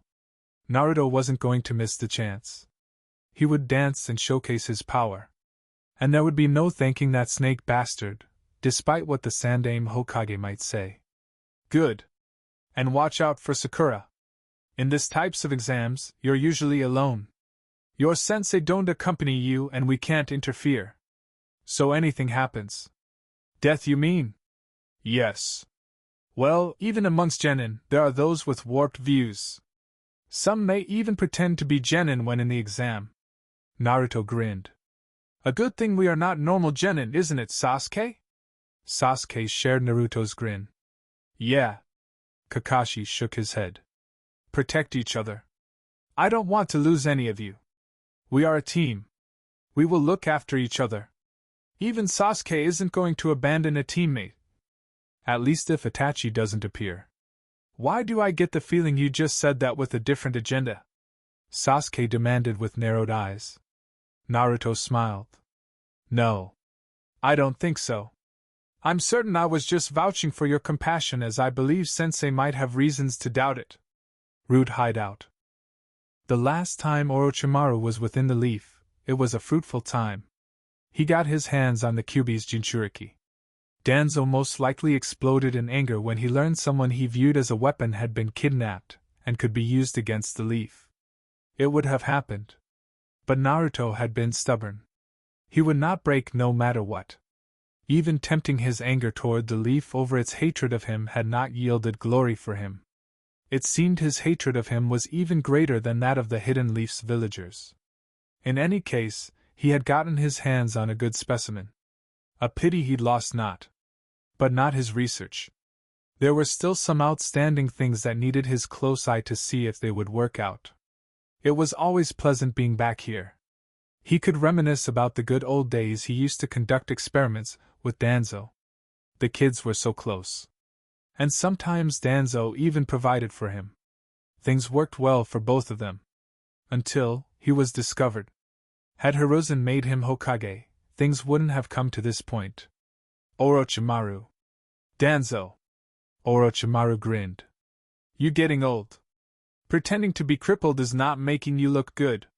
But deception has always been your forte. Is there any point to what you just said? I suppose not. Orochimaru shrugged carelessly and then continued grinning. I was surprised when I received your message. I sent a message to you years ago. You've just been ignoring me. Danzo considered having his shinobi attack the Sannin. He could always say he had lured Orochimaru here to close any suspicions. But doing so would result in losses. He didn't want to lose any shinobi. Not when things were heated. But it was without a question that Orochimaru had to be removed from existence. He was a threat to Konoha's assets in Naruto and Sasuke. Danzo would even consider hiring the Akatsuki if things became too dangerous for them. I was busy with a couple of things. But now I have some free time. Danzo doubted this much. Orochimaru was only here because there was something he wanted. What do you want, Orochimaru? Aren't you the one who called me? That has long passed. Stop acting like you have no agenda. Kukukukuku. Orochimaru giggled. I suppose I do. Do you still have interest in becoming Hokage? There is nothing for me to discuss with you on that. You have become an enemy of the Hidden Leaf. Don't be like that, Danzo. We once worked well together. Remember when we ran the orphanage and conducted some useful missions for Root? You were still a loyal tool then. But you got caught. At least I didn't tell anyone that you were also involved in kidnapping the children. But then again, as Sensei couldn't do anything against me, he probably wouldn't have done anything against you. Orochimaru chuckled darkly. Are you angry that I almost got away with Konoha's Jinchuriki? No. Danzo shook his head. I must thank you for making Naruto what he has become. His use of Mokuton far surpasses that of your other experiment. You have created a powerful weapon for us. We must thank you for this. But your role is done, you are to never step closer to either Naruto or Sasuke. I wonder, Danzo. Did you betray me by telling Konoha of Naruto's whereabouts? You and I still had contact then. Danzo narrowed his eyes. Ridiculous. Him betray Orochimaru? The Sannin had obviously grown too comfortable in his power. He was merely a tool to be used. Being discarded wasn't treachery. It was merely the natural flow of things. Have you come here for that, Orochimaru? No, there was something I wanted to check. But I didn't expect to hear some Jonin talking about Konoha's willingness to go to war with me by going as far as to seek the destruction of my village. Did you have something to do with this? Surprisingly, Hiruzen thought of this himself. I believe he decided that as long as you live, you'd always be a threat. Besides, you crossed a line with Naruto. Kukukuku, as if you didn't cross it either. I wanted a good specimen to experiment on, and you wanted Naruto to become the weapon. So you helped me take him, on the deal that you would save him yourself and then he would belong to you. But Sensei's reaction was far stronger than we both expected. I do not know what you're talking about, Orochimaru. And I would appreciate it if you didn't come back here. The next time you do, I will not be kind. Kukukuku. Orochimaru laughed. Does matter if you do? If some information managed to find its way to Sensei's ears and evidence that we have indeed been in contact, what do you think he will do? You would frame me? A play from your book. This has been your tactic all along. I can use it against you. If you continue to talk, Orochimaru, I will not turn a blind eye. Leave and never show yourself before me, and I will not play any role when Konoha hunts you down. Kukukuku. As you wish, Danzo. But if any of your agents follow me, I will slaughter them. Danzo narrowed his eyes. Threats from Orochimaru? He took them seriously. But it didn't mean that he would stop doing what he thought was best for the Leaf because he was threatened. Obviously, with Konoha now resolved to get rid of the Sannin, working with him would only cause him problems. With how Hiruzen has been doing things lately, if it was ever discovered that he was working with the man, it would not end well for him. There were benefits, but this was the best option for him at this case. There is no need for me to do anything. Your time is limited. Hiruzen is only doing what he should have done long ago. If things become a little too bothersome that I'm not able to freely move, you will also suffer the same fate. I'm doing you a favor right now, Orochimaru. It wouldn't take much for me to alert the village of your presence. Who do you think in the village can take me on? Orochimaru asked arrogantly. I heard your former teammate, Tsunade, is within the village. With her, Konoha would have more than enough power to kill you. Kukukukuku. Orochimaru laughed. I've already achieved what I wanted. But let me ask you a question, Danzo. Do you think Mokuton is the only thing I gave Naruto-kun? Here is a better question. Do you think I gave Naruto Mokuton? Danzo narrowed his eyes. Mokuton was only discovered because Orochimaru had already been making Naruto train in it. But there were no notes or anything else. He dreaded the thought that Orochimaru allowed Naruto to be taken because he was done with his experiments. But what else could the Sannin have done to Naruto? What did you do? Kukukuku. Orochimaru turned away from Danzo. You'll find out eventually. Naruto might even be my sleeper agent. He does possess hatred towards the leaf. I saw it with my own eyes. Whenever the leaf was brought up, he did get angry. He even destroyed one of my hideouts. I had to find a way to keep the Kyuubi's chakra suppressed to avoid any more accidents. Red alert. Danzo took note. Naruto's loyalties have always been in question. But what do you mean when you say you may not have given Naruto Mokuton? I didn't say that. I merely asked question. The inference being? Make what you wish of it. What really did you come here to do, Orochimaru? I just came to check up on you. And thought maybe you still wanted to become Hokage. If so, I was willing to help you out. But… Orochimaru waved his right hand, grinning madly. Iwagakure. Naruto had his hands folded across his back, an expressionless mask spread across his face as he walked along the busy streets. A certain Uchiha was stalking him from behind. He wondered why Sasuke was even following him. Bored, maybe? It was almost laughable that the loner preferred to stalking him rather than doing what he did best, brooding in some dark corner. Then again, Sasuke was smart enough to recognize that this was not their home. This was an enemy village and anything could happen. Sometimes that head of his did work. But it was fine that way. Where would he be if the Uchiha's genius was always on display? The streets were crowded. Many people bursting in for the exams. He could see different headbands. Civilians even took the time to travel.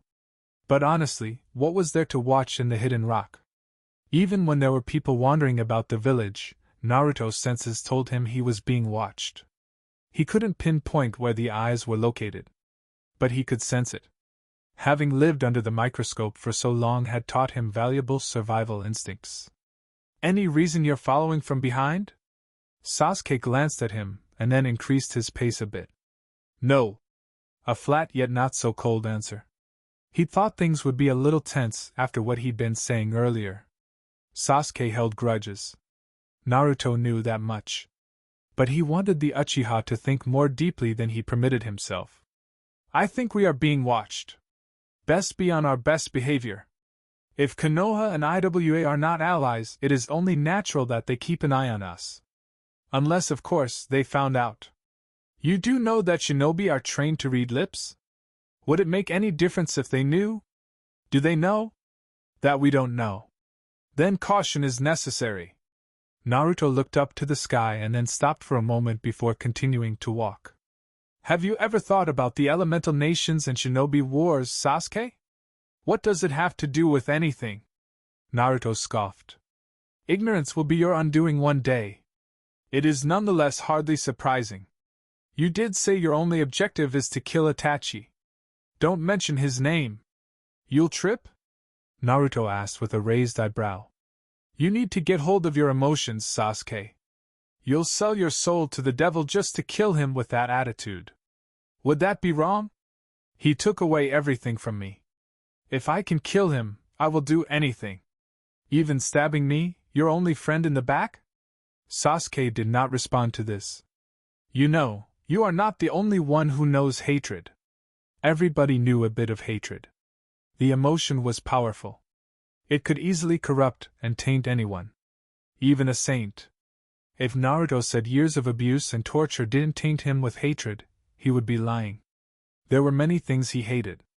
But he knew, having once lost control in one of Orochimaru's hideouts, that he could easily lose his life. And he had dreams. He had ambitions. He wanted to live a long life. He didn't even consider dying to get away from misery. If things don't change, there were options for him to change his story. That is why he could not allow himself to be ruled by negative emotions. Don't pretend to understand my hatred, Naruto. You do not know the feeling of having everyone you love taken from you by your only brother. Naruto was a little surprised that Sasuke's tone was a little measured.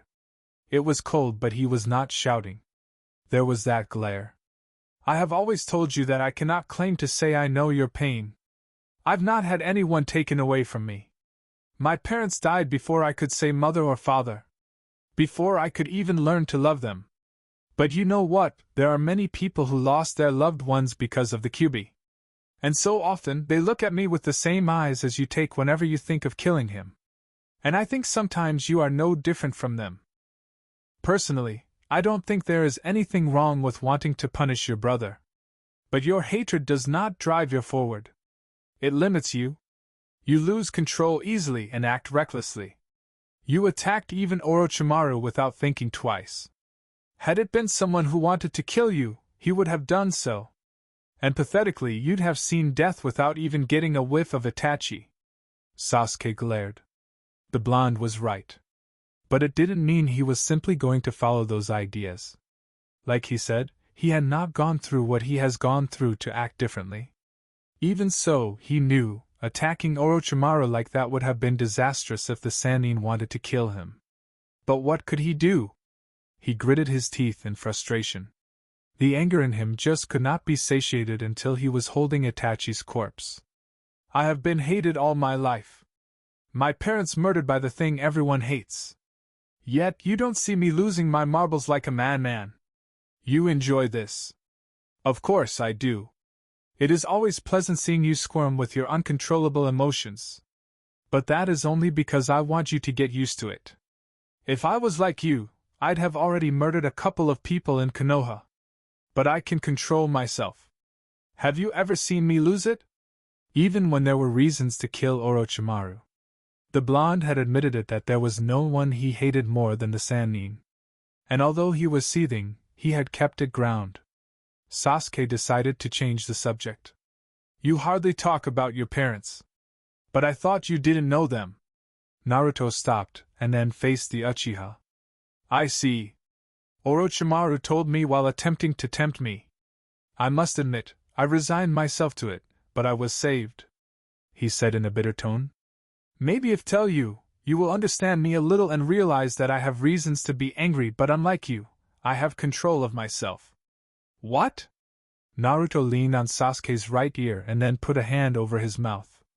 I'm the son of the Yondaime Hokage. My father died to protect Konoha. But look at how they treat me. Shouldn't I wish for their deaths or maybe even consider releasing the Kyuubi and then force them to sacrifice themselves to save Konoha, knowing what would happen afterwards? Would they sacrifice themselves and their children? They've spat on my sacrifice. My parents' sacrifice. Sasuke stared at Naruto's back. The blonde was now walking away. He moved to catch up to him. Naruto's father was the Yondaime Hokage. Sasuke wanted to laugh, a bitter laugh. Who would have thought? It wasn't that impressive that Naruto was the son of a famous man. No, the ludicrous part was that the villagers were spitting on his father's sacrifice. Ungrateful. I wouldn't have come back if I were you, Sasuke admitted in a quiet tone. Me and you are fundamentally different people yet with similar experiences. I just hope that the day comes when we can truly understand each other. Because I do not think I can have a better friend than you. Naruto paused. Actually, I take it back. I can certainly do better. Sasuke glared.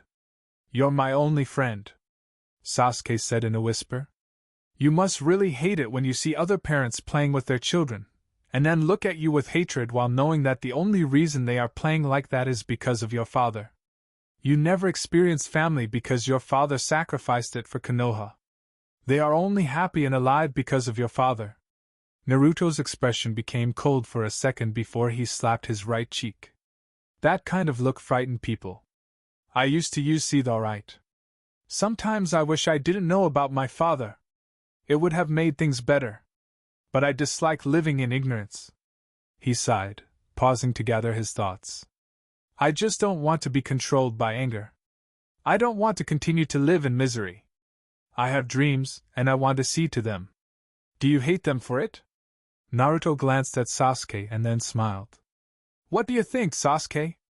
Unknown location. Should you really keep that eye of yours activated? Kisame asked Itachi.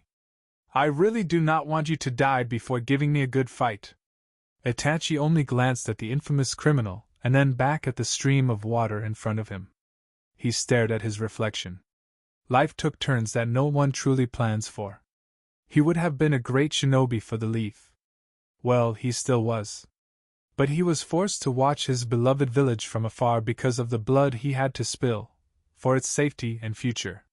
He was merely looking forward to the day Sasuke grew, and then faced him. The time was not now. There were still things to do. Yet he worried if he would have enough time. Any day now, the Akatsuki could track down all Jinchuriki, and they would have to move. The leaf would be in trouble, and he would have to act decisively. But more importantly, the man named Madara was showing an unhealthy interest in Sasuke and now looked at him with suspicion. It was a situation that could prove both fatal for both him and Konoha. There are many things to worry about, Kisame. You're my partner. Don't want anything happening to you. Of course, there was the order to keep watch of the Uchiha. However, he did consider Itachi as his only friend. They got along. And there was that understanding between them. We should move to a closer distance just in case something happens. We have already been given our assignment. Kisame spoke once more. I was thinking we could go and test it out. Jinchuriki are supposed to be powerful. We can't do that. It is not yet time. If we act now, we alert the others of our agenda and the hidden villages will take protective action. Kisame grinned. It would just make things interesting. Itachi glanced at the man for a moment. There is somewhere I wish to visit tomorrow. Where? Iwabikure. What is happening there? Chunin exams. Sasuke is there. I want to observe his progress. And see if his Sharingan has evolved. That means the Kyuubi's Jinchuriki is also there. I should go with you. You'll just cause unnecessary troubles. That is a little cold, Itachi. He knew Kisame was joking, but it was true that he would cause trouble if they went there together. In his thirst for battle, there was no telling what the man would do. Either way, that wasn't exactly his reason. He just wanted to go alone. There were personal matters he needed to solve, and Itachi didn't need to know. Regardless of where you were, the night was the same. Humans were the same. They stalked through the night. The stars dazzled through the heavens. There was nothing but peace there. So often, he wanted to reach out to it, but there was no going there. It was an impossible dream. Yet the fact that it was visible even when he was away from home just made him think that perhaps it was possible. As he'd come to learn, abilities do limit people, but sometimes, it was the imagination that limited people. Jutsu starts with imagination. Once we imagine things, we can try to give them physical form. But without thoughts, nothing would come to pass. Naruto trailed off in his thoughts, sensing a presence before he could hear footsteps. They were almost soundless. His narrow eyes turned behind. It was Kabuto. His expression came cold. The night light seemed to even make things worse. The man was wearing a sound headband.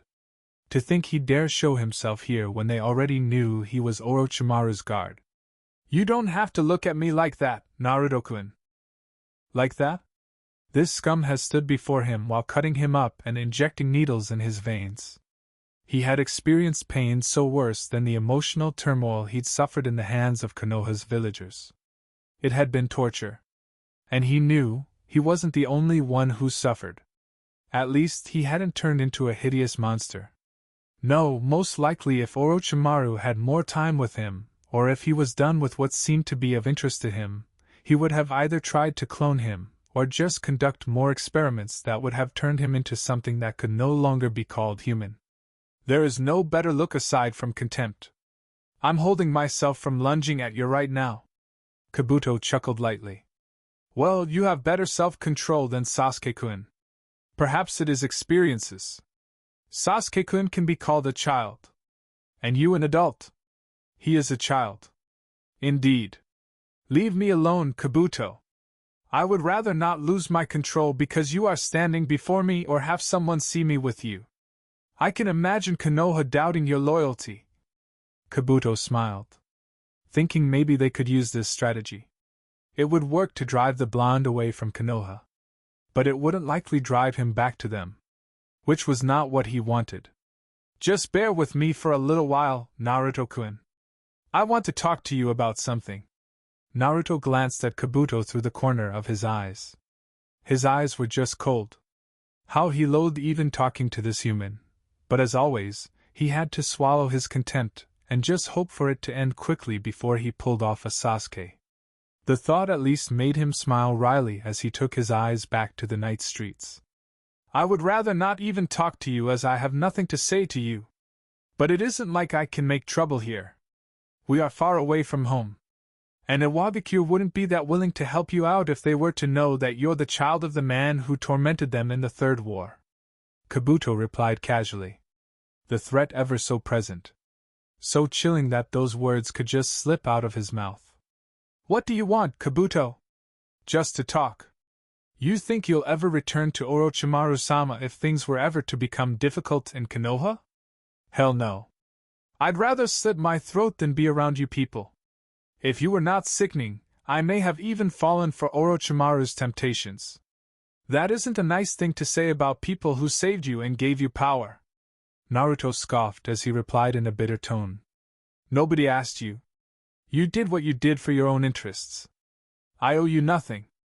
And don't make a mistake, you did not give me power. He paused, his tone sharpening. Why do I get the feeling that you'd intentionally make things difficult for me by spreading wild rumors? Kukukuku. Kabuto giggled lightly. There was no malice in his voice. At least, at first glance.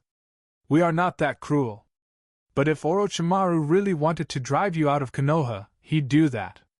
The villagers don't even know you were with him. Facts can be twisted slightly to say you left with him before Konoha used force to bring you back.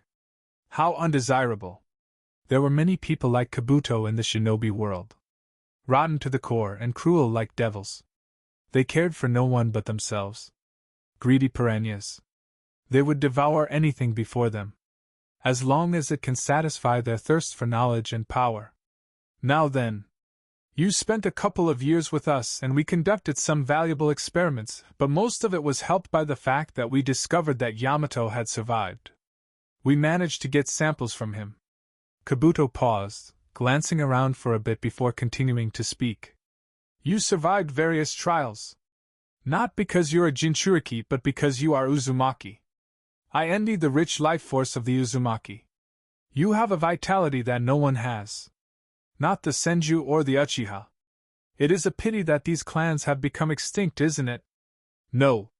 Naruto disagreed just for the sake of it.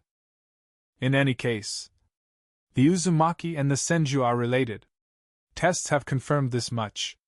Your powerful chakra made it simple for you to take in Hashirama's cells without the fear of them threatening to take over your body. But that wasn't the only thing that made it easy. There was one crucial element. Kabuto smiled, a wicked smile. Now, do you think that is the only thing we did to you? Who knows? Don't be like that, Naruto-kun. It isn't fun when you don't play along. You're testing my patience, Kabuto. Such a disagreeable child. Kabuto shook his head with mock disappointment. Do you know about the Sage of Six Paths? No. Unsurprisingly. Do a research about him. Our goal was to see if we could rebuild the power he once held. A pity we couldn't finish things because Konoha came. Naruto snorted. You let them take me back because you were done and only left the research about Mokuton for Konoha to find. You were either done or did enough. Either way, having Konoha hunt you the way it was made things a little difficult as all its allies had been on alert. He stood up, ready to leave this place. He was annoyed already and slightly foul. Any more of this and he wouldn't want to be held responsible for starting a fight in a foreign land. You've seen the Sharingan and what it can do, right? Orochimaru wouldn't mind giving it to you. He wants to see if you could use it like an Uchiha. Naruto just walked away without responding. The offer stands. And Naruto, there is something else? What? It is possible that Orochimaru didn't give you Mokuton. We indeed injected Hashirama's cells in you. But we didn't know anything. How do you even test it anyway? That is the crucial element that made things simple. We have tried repeating the same experiments on other subjects, but it has ended up in failure. They die. Not you. At this rate, it is likely that one cannot even define Hashirama's cells in your body. Which is why we must have you back, Naruto-kun. We need you back to see what made you so special. Go slit your throat, Kabuto. The following day, the enemy had to suffer. There was no rational person who wished to see their enemy in good health. It was a cold thing, but this was the shinobi world. Kindness was a thing of rarity. Even honor amongst shinobi was unheard of. After all, it seemed that being a true shinobi was having the means to play a dirty game, like manipulation and stabbing people in the back. Being shinobi was all about that. Anything such as not striking the enemy while he was down or his back turned against you was the way of the samurai. Shinobi were merciless brutes who blurred lines of good and bad, right and wrong. Sometimes you could get confused while thinking about such terms. The best thing was simply to accept that they were in this world and had to abide by its rules. If not, it was a battle to change it. But who had the stomach to wage such a war? While his eyes were closed, sitting in a meditative position, Naruto wrestled with such thoughts. They made a mockery of his intelligence. He was, after all, just deadlocked with no solution coming into play. And his mind couldn't compute anything.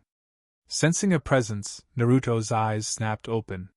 He was conscious of that he wasn't home. This was a territory that would not help him. Unlike usual, where he often got so lost in thoughts that he wouldn't even be able to sense someone sneaking or just walking up to him, here, he couldn't afford that luxury. He always had to stand on his toes. Lucky for him, the presence was that of Kakashi. I thought I'd find you training. Not in this place. Would just be revealing too much to other contestants. We are already at a disadvantage as we do not know anything about them, Naruto explained lightly, before shutting his eyes to gather his raging thoughts of ideology. Was it that? Maybe not.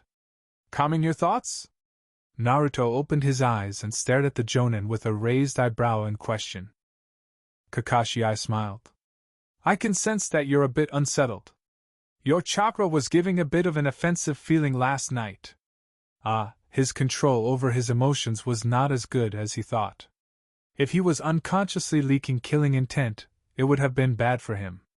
Was this situation of Orochimaru troubling him more than he liked?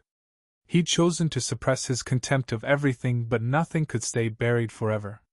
It was fine when nobody talked about it, and Orochimaru didn't show himself before him. He couldn't ignore it anymore. Perhaps he was also taking out a bit of his contempt toward his unfortunate situation in Konoha. Either way, he needed to get hold of himself before the exam starts. He didn't want to be burdened by anything.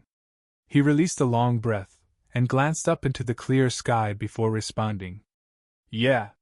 He fell silent, continuing his staring contest with the heavens. After a moment, he looked back at Kakashi with an expressionless mask. I had an unfortunate encounter with Kabuto last night. He said some mean things. Kakashi looked alarmed over the mention of Kabuto. Kabuto is here? Yeah. Representing the sound. Kakashi was silent. A Wagakure wouldn't know anything about Kabuto and his connection to Orochimaru. What did he have to do in this situation? Did he tell the Tsuchikage about it? Just keep an eye on things? But it would be difficult to keep an eye on things during the exams. What did he want? Just to piss me off with worthless temptations.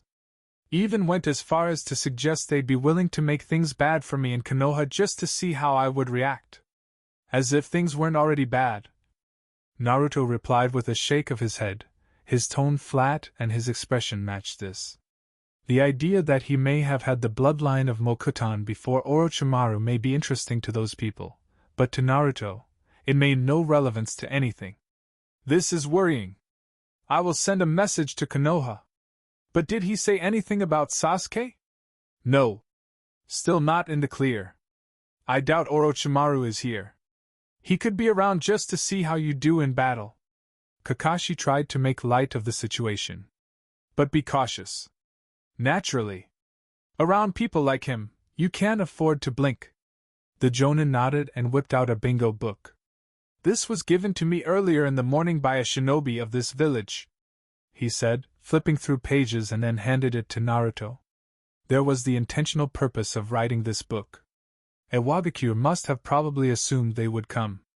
Naruto's use of Mokuton wasn't a well-known fact. Hell, even some villagers in Konoha would reject this truth. Naruto stared at the entry. Naruto Uzumaki. Ranking, Genin. Bloodline, Mokuton. Taijutsu C rank. Ninjutsu, uses Mokuton. Kage-bunshin. No other known ninjutsu capabilities. Bingo book rating, C. It was a small entry, and the only thing it made mention of was Mokuton. It seemed to be the only thing that made them give him the rating of C.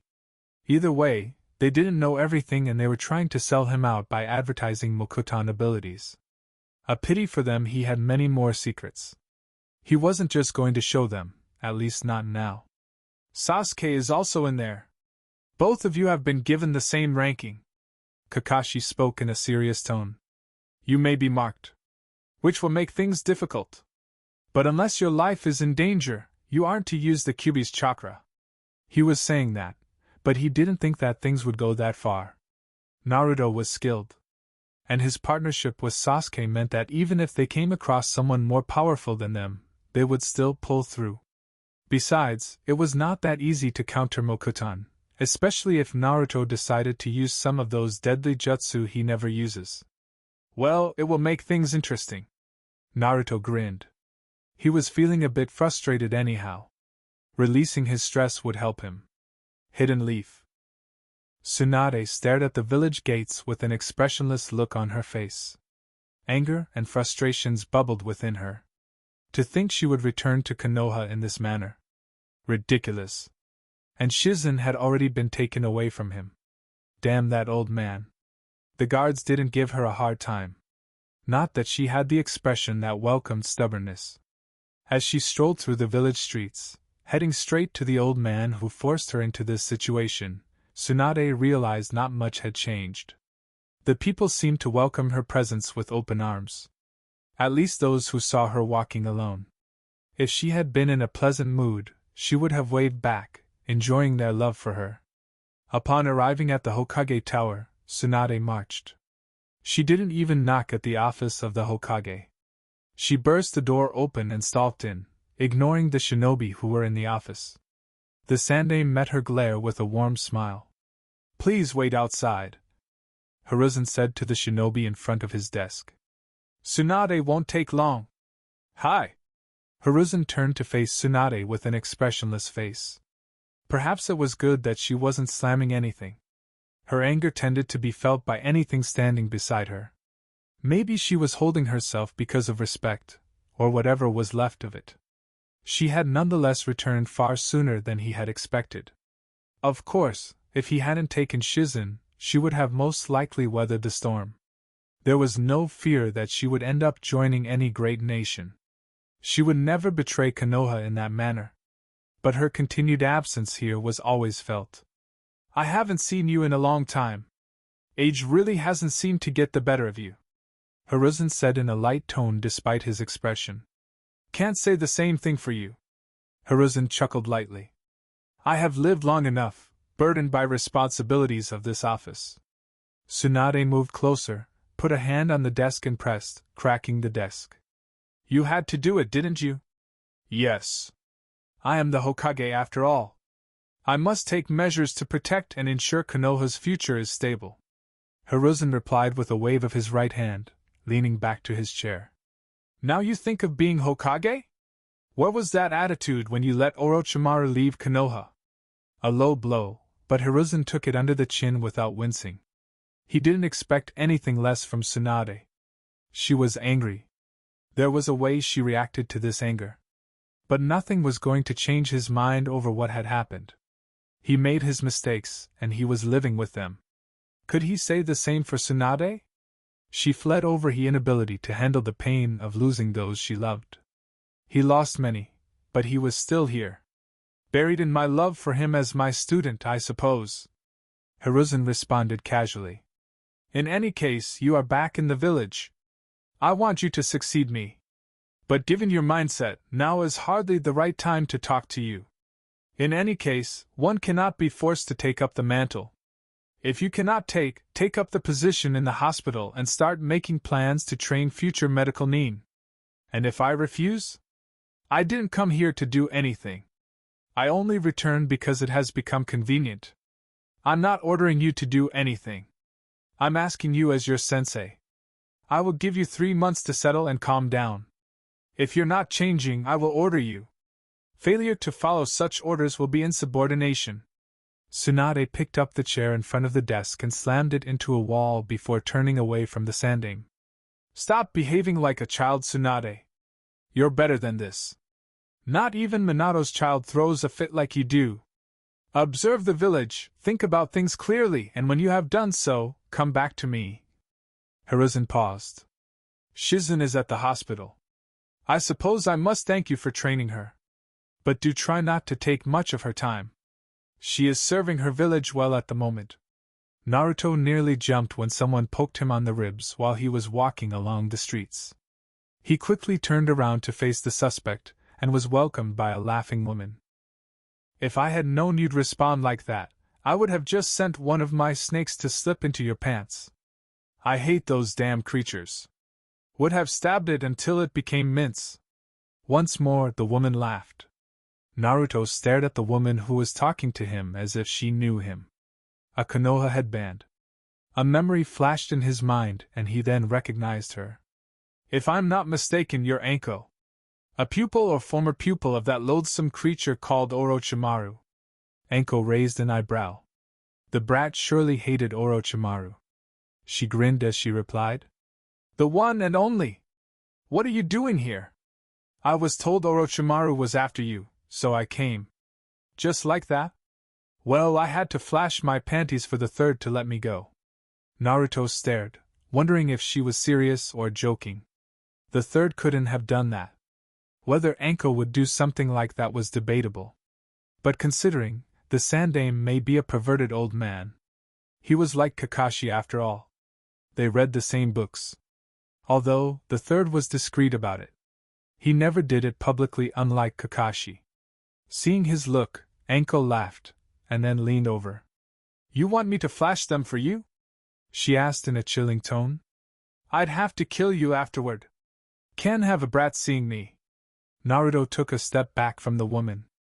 Why would you come here because of Orochimaru?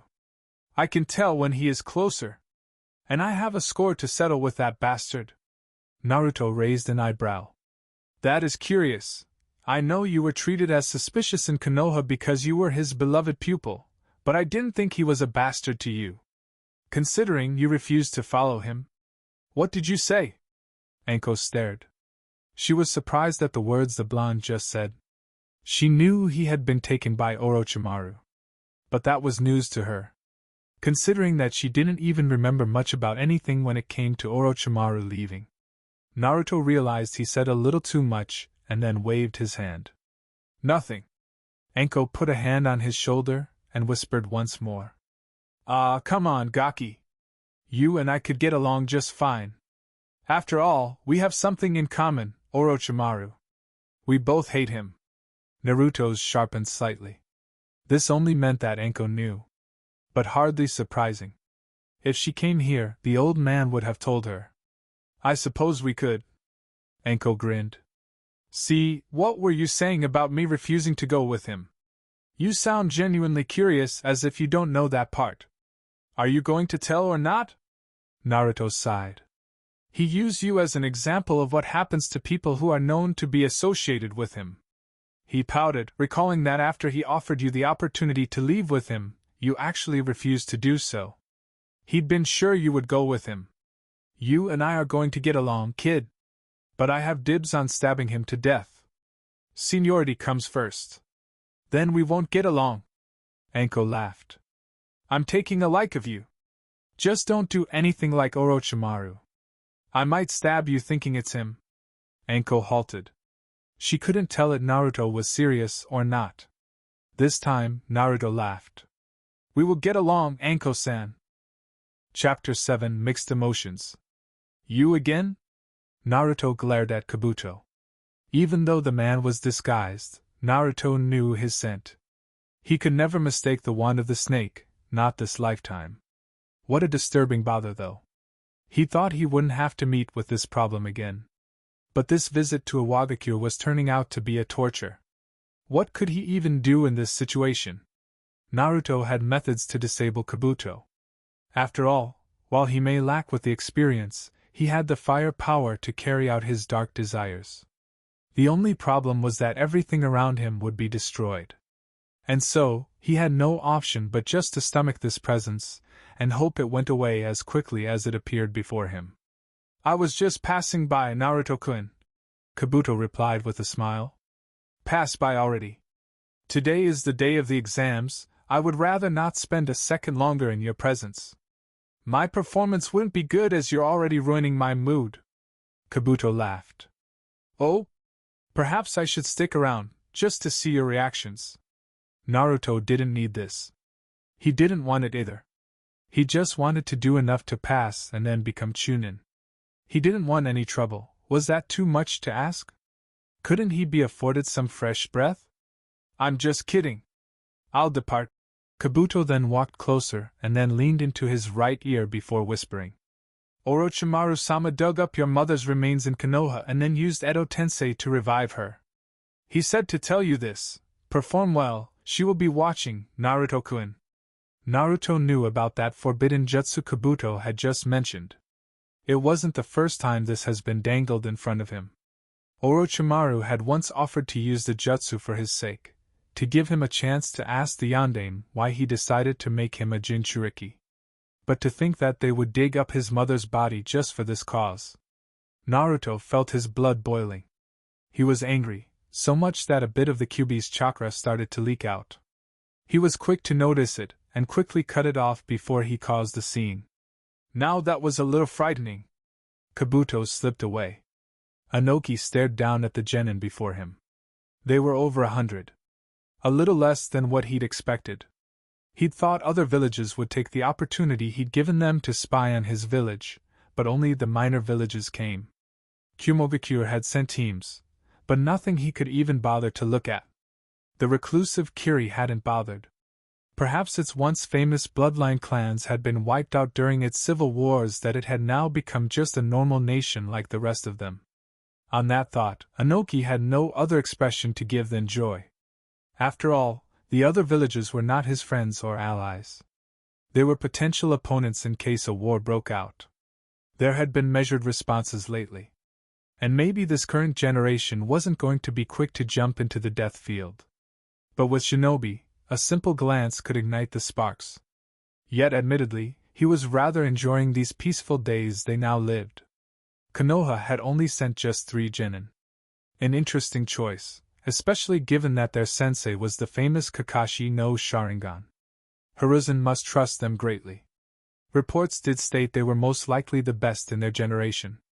Either way, they were just brats and Konoha had become weak. It no longer had the mighty Uchiha clan, and the man who forced them into the negotiating table was now dead. Hiruzen was just a shell of his former glory. The situation couldn't be better for Iwagakure. The only niggling problem was Kumogakure. It remained strong, and that bothered him a little. Granted, like them, they too had 2 Jinchuriki. And Kumos were known for being able to fully control the power of their bijou. Inoki's lips parted slightly as he let in some oxygen. He shoved his thoughts back and focused on the brats while floating in midair, his robes flapping. Some of them were impressed to see a flying shinobi. Then again, he was probably the only one who could fly like this in the shinobi world. "I want to welcome all of you to Iwagakure. You have all been sent by your villages to participate in the Chunin exams we are hosting. As you know, each village hosts its own exams.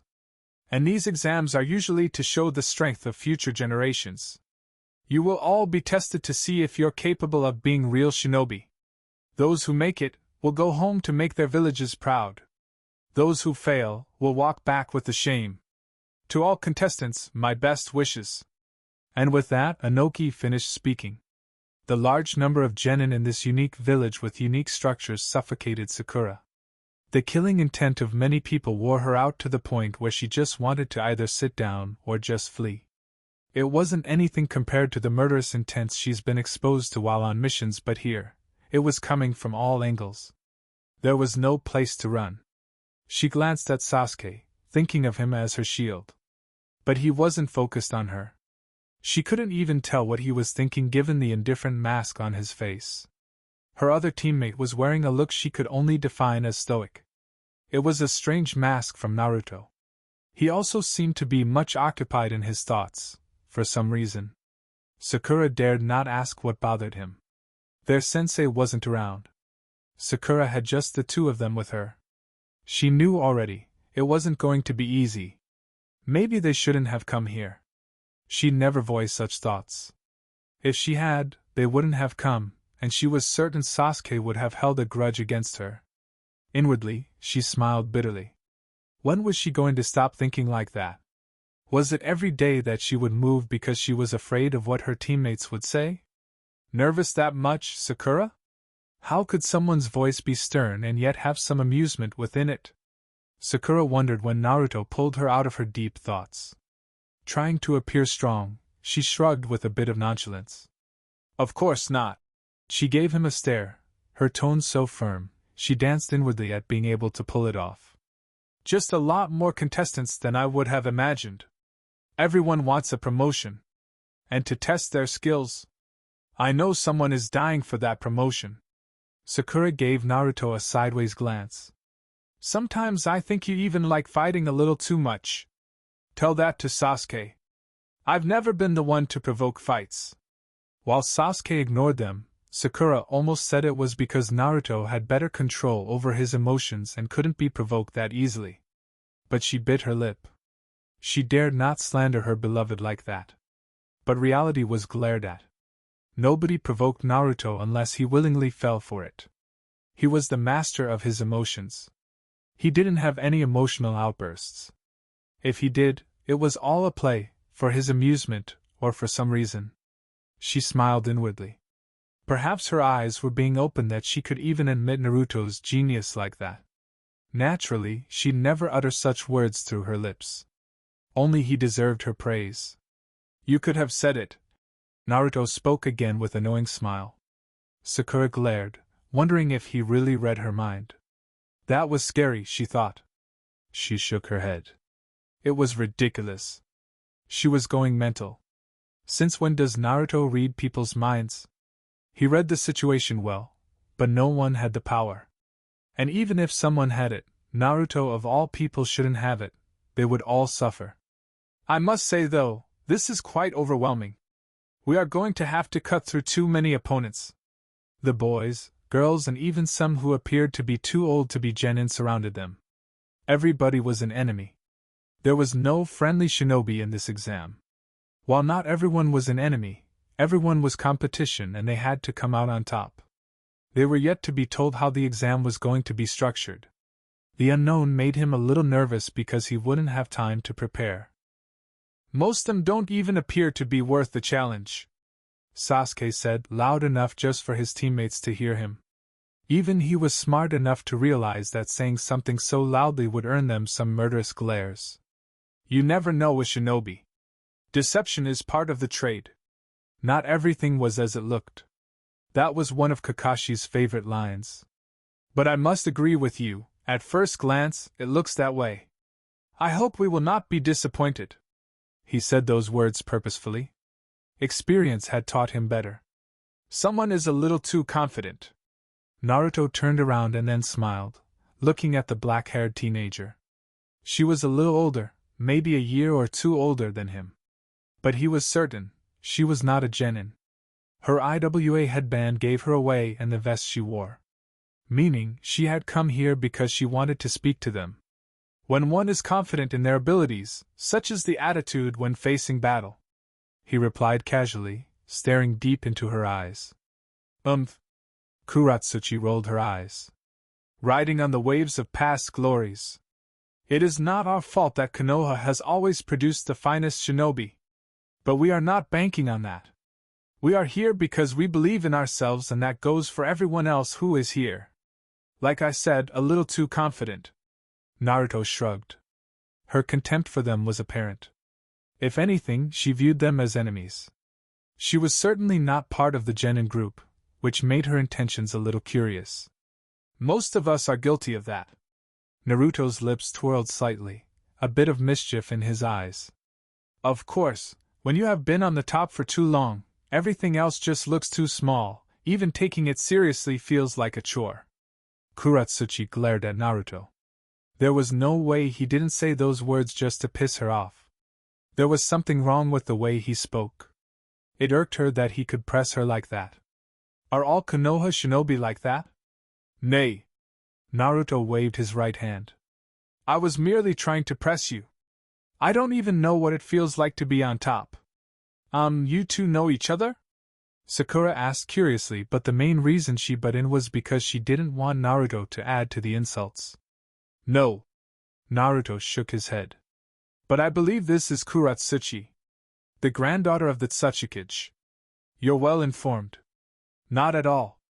I might have seen you one day. And heard some things. Naruto wasn't going to give himself away just like that. You a participant? This is for Genin. I'm already Chunin. Unfortunate. You seem like an interesting person. Would have liked to get to know you a little better. And maybe just see just how strong the Tsuchikage's granddaughter is. As his father stomped on IWA, maybe he could repeat history. With less blood and death. Kuratsuchi stared at Naruto trying to figure out if he was joking, but when she realized he was serious, she put on a look of disgust. Am I that offensive?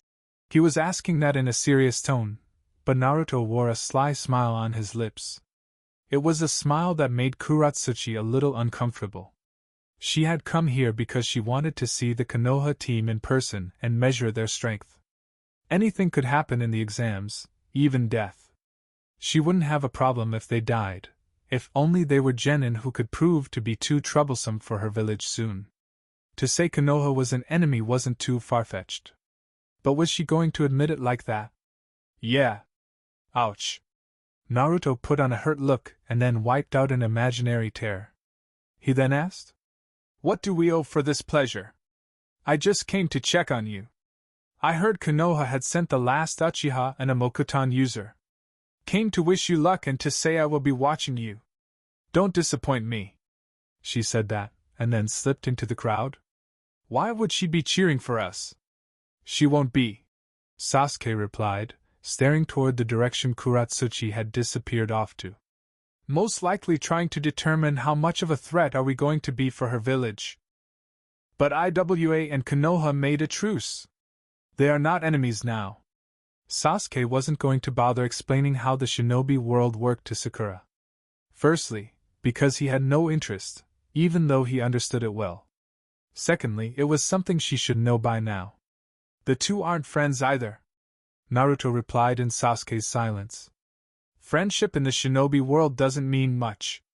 Allies turn on each other. It is merely a matter of convenience. If I think my interests are better accomplished with you, I'll align with you, but the moment I see another opportunity, I will stab you in the back and abandon you. If it serves IWA, they may even have us targeted by their Genin. Sasuke added.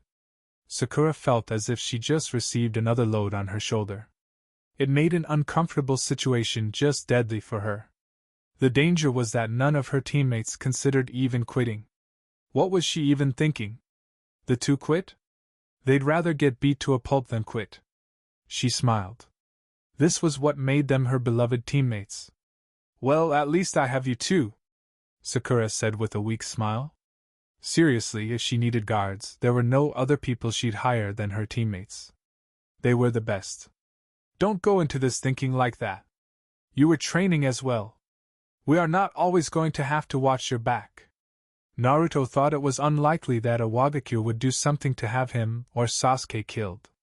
An action like that would surely result in war with Konoha. But Sakura was irrelevant. Who was going to go to war for a mere girl who was playing kunoichi? She had been training with them, but she still wasn't able to act like a proper kunoichi in the face of danger. We may have to let you experience some hardships if you have to grow, Naruto said in a cold tone, yet there was a smile on his lips. Sakura felt a shiver down her spine as she imagined Naruto abandoning her to face shinobi she couldn't handle with her dear Sasuke nowhere to be seen. Naruto wouldn't go that far, would he? They were teammates, and he wouldn't put her life in danger like that. Yes, he wasn't that cruel. He was a stupidly kind person. She turned to Sasuke to see if he supported her thoughts, but he seemed to be considering Naruto's words. Crushed. I won't forgive you if something happens to me. She glared at Naruto, partly because Sasuke's reaction, lack of rather, wounded her emotions. There were many ways to respond to this. In fact, Naruto felt that he was spoiled for options. His silence had nothing to do with the difficulty in choosing the appropriate response that would please Sakura. At this point, he didn't care what she thought of him. It may seem cold, but the worst thing that could happen is your death. Coldly, he asked. Dead people don't hold grudges now, do they? What are you doing? Sasuke asked him with a stare. Letting my dear teammate know that if she doesn't apply herself, and just simply close her eyes because her teammates are going to save her, she will surely die. We are not home. People can die in the exam. Both you and I may be targeted. We won't always be looking over our shoulders for her. Naruto sighed. Perhaps he said something he shouldn't have said. He then smiled. You've changed a little, Sakura. But you need to stop thinking that your efforts don't matter because you have us. Sure, we will watch your back. But you need to stand on your own feet. Be quiet! Katsuchi shouted, elevating himself into the air using a boulder, stretching from the ground. He glared down at the genin. His killing intent spiked a bit for effect. Even when they became quiet, his gaze did not become soft. My name is Katsuchi and I'm going to be the proctor for this exam. Your villages already know that whatever happens to you, Iwagakure will not be held accountable. If you are afraid to continue after this, you may quit. But know this, if you continue at your own risk. We will not interfere in fights between you as there are no rules against it.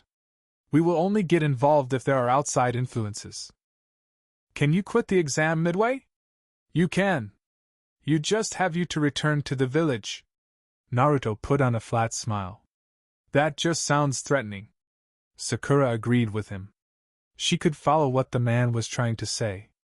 And we haven't even heard how the exam is going to take place. Katsuchi was pleased with the chilling effect on the genin. There were too many of them. Maybe they'd come here because some of them were curious. And other villages haven't been holding exams either. Either way, he did want to cut down the numbers. It wasn't like the exam itself was going to be easy. There are 3 stages of this exam. The first stage will be a test of your survival skills. It will be very short but dangerous. Very few will make it out. The stage will be held through a cave. There are 20 caves in total. Each team is filled with traps and other encounters. If you make it past the cave, you will be allowed to go into the second stage, which is easy. If you cannot make it past the cave, things become simple. Once you make it out of the cave, you will be given a scroll with coordinates to meet someone who will give you a test, and if you pass, they will give you the pass ticket, the final exam. After you have been given the passing ticket, that is when the stage begins in earnest. On the side note, you don't have to take the second stage. But the final stage does require you to have the ticket. There are only 10 tickets available. But if a team excels and, say, manages to defeat at least 10 teams, one of you will be permitted to enter the final stage. How the final stage will be, we will tell you then. 36 hours is all you must complete the first 2 stages. And the countdown starts tomorrow at 8 a.m. You will be given directions to the caves at 12 a.m. midnight. You can go prepare your weapons and consider whether you want to continue or not. There were giggles from murderous teenagers who saw this kind of environment as the perfect place to practice their sadism. There were good reasons to be creeped out by the kind of layout Iwagakure had made. This was just a practice for war. It was too practical, and the danger was too real. There was the chance that one could die from the first trial. Even if you made it through the first one, there were dangers that others would just attack you to get the passing ticket. It was a point someone asked? And the proctor was more than happy to confirm it. Sakura would have to pull her weight, otherwise she was going to be dead weight. The main objective seemed to be to pit teams against each other. There was no other logical explanation for this kind of format. This was truly a hardcore battle meant for real shinobi, and designed to make you fail, if you were weak and without luck. "This is going to be a lot more difficult than I thought it would be," Naruto said with a straight face. Sasuke didn't seem to share his concerns. The more difficult it was, the more interesting it was for him. He most likely wanted to test himself and battle against different kind of styles. This was going to help him see how far he has gotten. And not to forget, buff up his superiority complex if he was able to assert himself in the battles he would surely fight. That was a problem. But with Sasuke, victory and defeat held negative consequences. "I prefer it this way." A smirk across his lips. He then added with caution, "We will have to be careful though." Sakura was torn. It was obvious they were going to be fighting other teams. And if they don't get the passing ticket, they would be forced to defeat 10 teams. That was an awful ask considering they just had 3 days to complete the tasks. She could not possibly suggest they sit this one out. She would be kicked out of the team. She had to pull her weight. She had to show that she has improved. "Of course, you'd like it this way. I don't want unnecessary dangers. Challenges are welcome, but they must be controlled." Not to mention, he'd seen Kabuto. Chances were that Orochimaru could stick out his ugly face and then try to whisper nice things into Sasuke. Or him.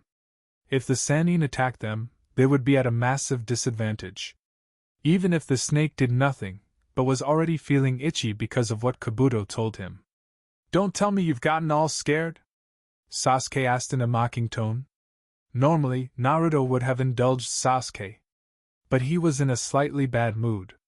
"I'm going to spread around to check which teams to avoid in the exams and maybe learn a couple of things about others.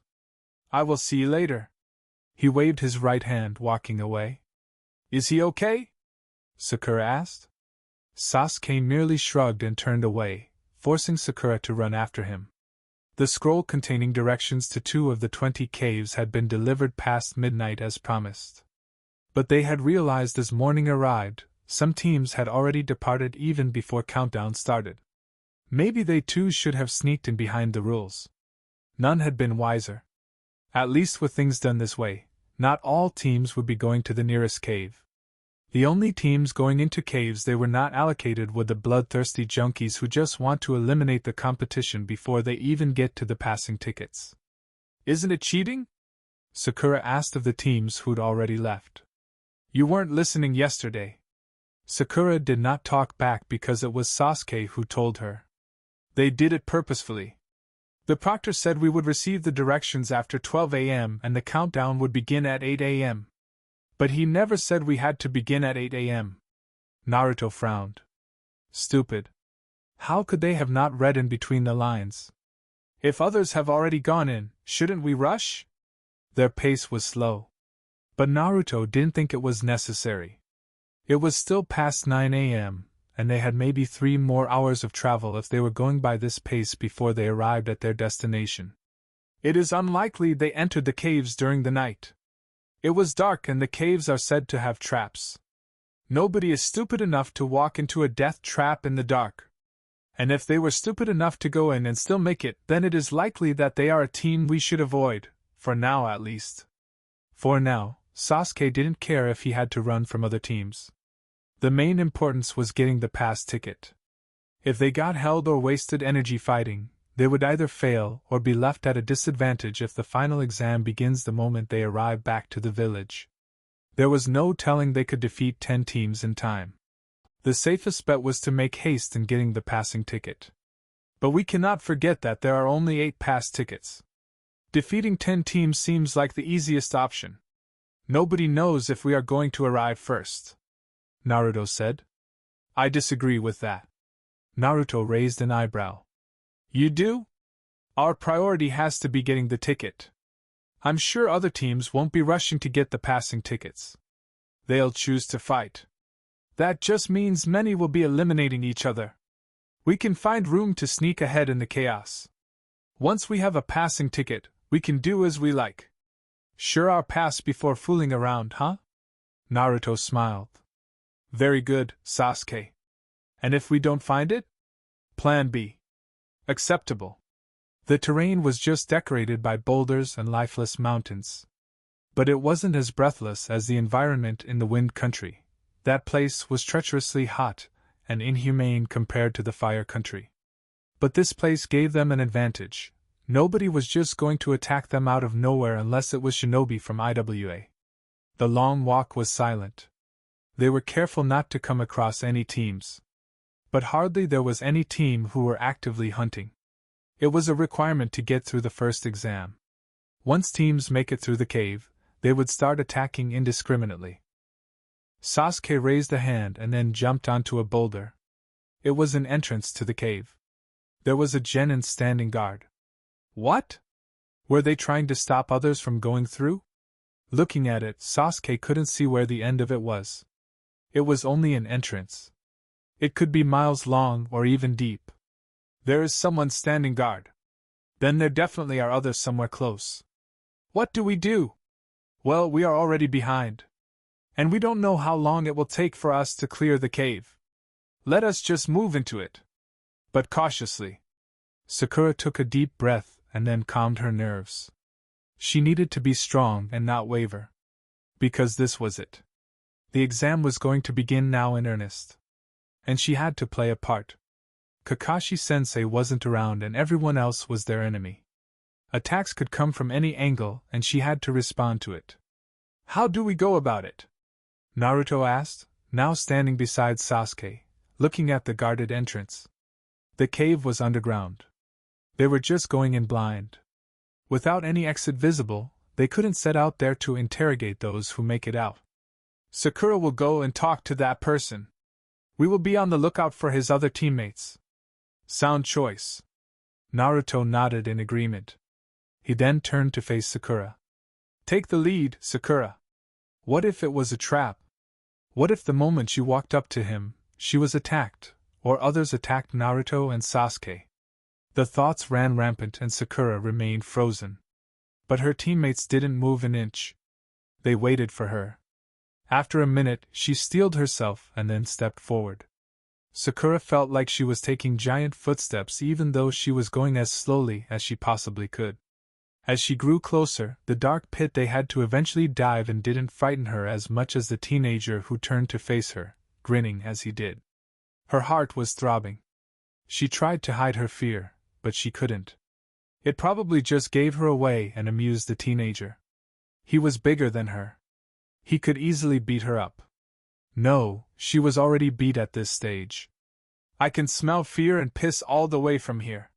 He was mocking her. Wait till Sasuke-kun appears and beats you up, she wanted to yell. But her fears kept her lips shut until he spoke again. Where are your teammates? He didn't move an inch and kept his eyes on her. The cave was just behind him. It didn't look like there was anyone hiding anywhere closer. She let loose of a short breath and then responded. Where are yours? Exploring. What? You stupid? I take offense in that. Shut the hell up and answer my question. If you want to live, that is. From this range, I can get the jump on you before your teammates get to do something. They are obviously hiding in the rocks. Sakura refused the perverse urge to look at where her teammates should be. To be honest, she'd not thought those two would completely disappear on her. She couldn't sense them. But she knew they were behind. Even when the devil whispered to her right ear that Naruto had convinced Sasuke to abandon her, she refused to take the bait, knowing Naruto would never do that.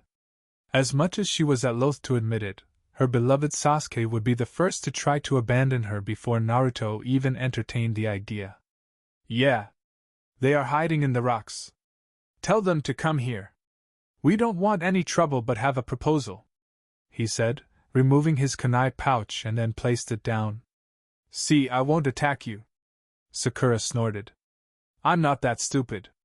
A kunai isn't the only weapon for a shinobi. I may well be standing on a trap. The shinobi grinned, his head tilted to the side. Sakura felt a cold chill down her spine. That could be true. We could have set up traps. We did arrive late night after all. Sakura held out her right hand. It was not according to plan, but she judged that the others may be inside the cave already. So, there was no need for her teammates to be hiding. She hoped she was right and not walking them into a trap. Within a couple of seconds, Naruto and Sasuke made their appearance known. Naruto appeared happy, smiling for some unknown reason while Sasuke was his usual stern self. You must be part of the teams that left midnight. Apparently only 4 teams were assigned to this cave. Well, that is as far as we managed to get anyway. I'm Takao, by the way. Takao introduced himself in a measured tone. Naruto watched the teenager. He was probably about 15 years old. There was nothing in his expression that gave anything away. However, Naruto had been around liars and snakes long enough to know one. There were obviously some hidden intentions here, but he did not let it show. There are 20 of these. Naruto didn't feel like sharing his name. The teenager hadn't asked. So, there was no need to tell. Your teammates inside? Yes. But they haven't gone far. We came across some difficulty, and we decided not to proceed any further. There is nothing discouraging us from working with another team until we make it out for the cave. Naruto beamed. I was afraid of going in there without anyone, he exclaimed. This is going to be of help. We were also worried about the traps that may lay in there. They are as deadly as the proctor made them out to be. But with another team, it is more ears and eyes. We can make it through. By that you mean you agree with us? Well, Naruto showed the man a foxy grin. Why not? If you don't plan to walk us into a trap while saving your teammates, we don't have any reason to be fearful. Takao laughed. There is nothing like that. We genuinely considered things and thought it best. I'll take the lead and we will talk more once we get to my teammates. Of course. Naruto noticed Takao was leaving his pouch behind. There was no way that wasn't intentional. He smiled. You miss your pouch. Ah, sorry about that, he replied, turning to pick up his pouch. Once he'd done so, he gave them his back and then asked, I didn't get your names, by the way. We didn't give them. Can't blame you for being cautious. Kakashi walked into the Tsuchikage's office with one thought in mind, and that was to protect his students. Others may not worry that much, but he carried valuable assets to the Hidden Leaf, and they needed to be protected at all costs. He didn't think anyone could manage it, but something could go wrong. Especially with the exams happening outside the village and the Jonin being told to avoid interference. Failure of which would result in the immediate suspension of their teams. The office was crowded with shinobi. A busy day. The final was to be held in a coliseum. There would be many people coming from the outside to be of witness to the next generation. Inoki gave him a stern look. Make it quick. As you can see, I'm busy. Kakashi was hardly ever serious, but the situation compelled him. Forgive me for intruding like this, Tsuchikage-sama, but I am concerned about my students. Everyone is concerned about their students. If you didn't think they could handle it, you should have pulled them out. Kakashi shook his head. That is not the worry. He would not boast. But both Naruto and Sasuke were already Chunin level shinobi. If Naruto even went all out, he could make trouble for even a Jonin. Mokuton was highly powerful in that way. I'm listening. Sasuke is the last of the Uchiha in Konoha, and he has been converted by Orochimaru. We have reason to believe that Orochimaru may try to abduct Sasuke as he tried before. I want to be near to stop such from happening. He couldn't really use Naruto. Not when he could reveal some secrets. We have proctors who can oversee the exam. I have already stated the importance of Sasuke. And Orochimaru isn't just a normal shinobi. He is a Sannin. Surely even you understand his power. Inoki glared at Kakashi. Even to this day, there was no shinobi in the stone who had gained the same kind of recognition as the students of Hiruzen.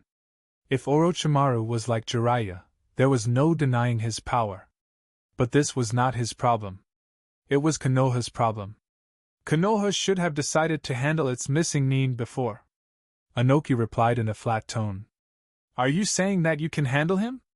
Kakashi shook his head. I cannot.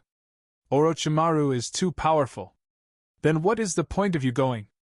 While I cannot defeat him, I can do enough to keep him from my students. Sacrifice? Inoki snorted. Well, those two may be more valuable than your own life. But not now. In the future, they can become better shinobi. Of course, nothing like Hashirama or Madara. If he thought that, he'd ensure Orochimaru took them, or they were killed somehow. They would only become problems for him in the future. Kakashi would not dare tell the sand-aimed Tsuchikage that Naruto held ambitions to surpass even the Shodai Hokage, and what he knew was nothing compared to what the blonde could do with his Mokuton. Will you give your permission? No. No sensei is permitted to enter the exam grounds. Your team will be disqualified if you go anywhere near. However, I will have my trusted shinobi watch over them. If something happens, you will be informed. That was the best he could get. Kakashi took it gracefully. Thank you. He departed without another word, and once outside, he let loose of a long breath. He was really hoping that nothing was going to happen. He could have stated that Kabuto was in the village, but that would have created more problems. And put them in question. No doubt, the shinobi Inoki was going to send would firstly be there to take notes. Shielding his team would come secondary. He doubted they'd even do anything aside from sending him a message. At which case, he may already be too late. Inoki would be blameless. Who could expect his shinobi to take down a Sannin? So, to use his words against him. This was truly not an ideal situation. Sensing something, Kakashi disappeared in a swirl of leaves and appeared on top of a building. Unlike the roofs of the Hidden Leaf, this was all mud. It wasn't strange. Kakashi had seen it before. Jiraiya-sama? The man was under a henge. It was difficult to notice, but he could make a guess. Jiraiya nodded. Troubled? Kabuto is around, and there is a chance that Orochimaru may also be around. Over his dead body was Jiraiya going to allow Orochimaru to take Naruto again? He'd failed once, and he would not fail again. Hell, this time, his corpse would even haunt his former friend if he made such a move. It was good that he'd come here. Of course, the situation could have been avoided if they didn't come for the exams, but that would just be standing in the way of their growth. It was this situation that would help them grow stronger. In a serious tone, he asked, Were you denied permission to be closer? Yes. That is always the problem when you are not home and in a village that sees everyone as competition. Jiraiya shook his head. I will go look for them. He said they could be disqualified if we go closer? Oh, who do you think you're talking to? Oh. Kakashi smiled. Dare he say, Konoha had no better spy than the Sannin. Tell me, how strong is Naruto? Jiraiya really didn't care about Sasuke. As far as he has heard and seen, there was nothing to like about the Uchiha. When he isn't using Mokuton, he is normal. Well, for his case as a Jinchuriki. But when he is solely using Mokuton to his best of abilities, his large pool of chakra starts to show, he becomes an entirely different person. I see. It was as his sensei had told him. Do you think it has anything to do with what Orochimaru did? You mean other experiments to make him stronger? Yes? Kakashi shook his head. Naruto was born with large amounts of chakra. That is something he took from his mother. He is also a Jinchuriki of the most powerful Bija. Yamato also uses Mokuton, but he does not show the promise Naruto shows. Orochimaru may have given him Mokuton, but how he uses it, and what he does it is his own skill and dedication. Naruto trains hard. He studies a lot and makes uses of the Kage Bunshin to help his training. He's done more than 10 years' worth of training already by having clones work individually. Jiraiya smiled. Naruto was Minato's son, all right. The potential didn't take away the pain and suffering. But at least, the future looked bright. I'll talk to you later. For now, I'll go watch over the kids in secret. Of course. You'll let me know when something happens. You don't have to worry about anything. I can handle it. The response was predictable. Kakashi had a feeling Jiraiya would even assault IWA Shinobi or even the proctor if that was what was required for him to protect Naruto. The man had many regrets. Kakashi smiled bitterly. He too had regrets. The passage was narrow, and the stairs went deeper and deeper. It even became darker. Sasuke had to use a fire jutsu to give them light. If other caves were like this, then others who didn't know any fire jutsu would struggle to move. Sakura glanced at Naruto and then at Sasuke, just wondering what was inside their minds. Naruto had been chatty with Takao. She couldn't tell if they trusted him or not. She did not.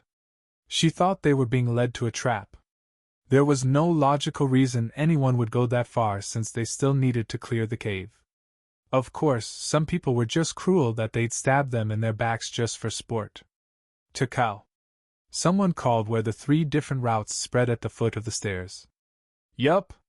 It's me. Got a team from Konoha. Can they be trusted? Just as we can be trusted. Are they any good? They seem to be good. Maybe even better than us. Takao turned around and flashed them a grin. It was hard to tell where the voice was coming from. It just echoed through the walls. Footsteps alerted them of presences coming. After the dreadful seconds, 2 more teenagers walked up, wearing headbands from the cloud. They were both as big as Takao, and each carried swords behind them. Names? One of them demanded with a stern look. Sakura felt like she was staring at a mirror reflection of Sasuke. The boy wasn't asking them but demanding, just as Sasuke would. His other friend hit him on the side of his chest with his elbow. You trying to scare them away? What are the terms? Naruto suddenly asked. We've gone through one of the routes. It doesn't have a dead end. But we turned back when we realized that at some point, we were going in circles. There are hints to give direction about the exits. You can't just go straight ahead. This thing is like a maze but with deadly traps. We figured the more we are, the more we have chances of making through to the exit. The different routes would have been made to ensure that teams didn't take the same way. There was enough detail given for them to move on their own.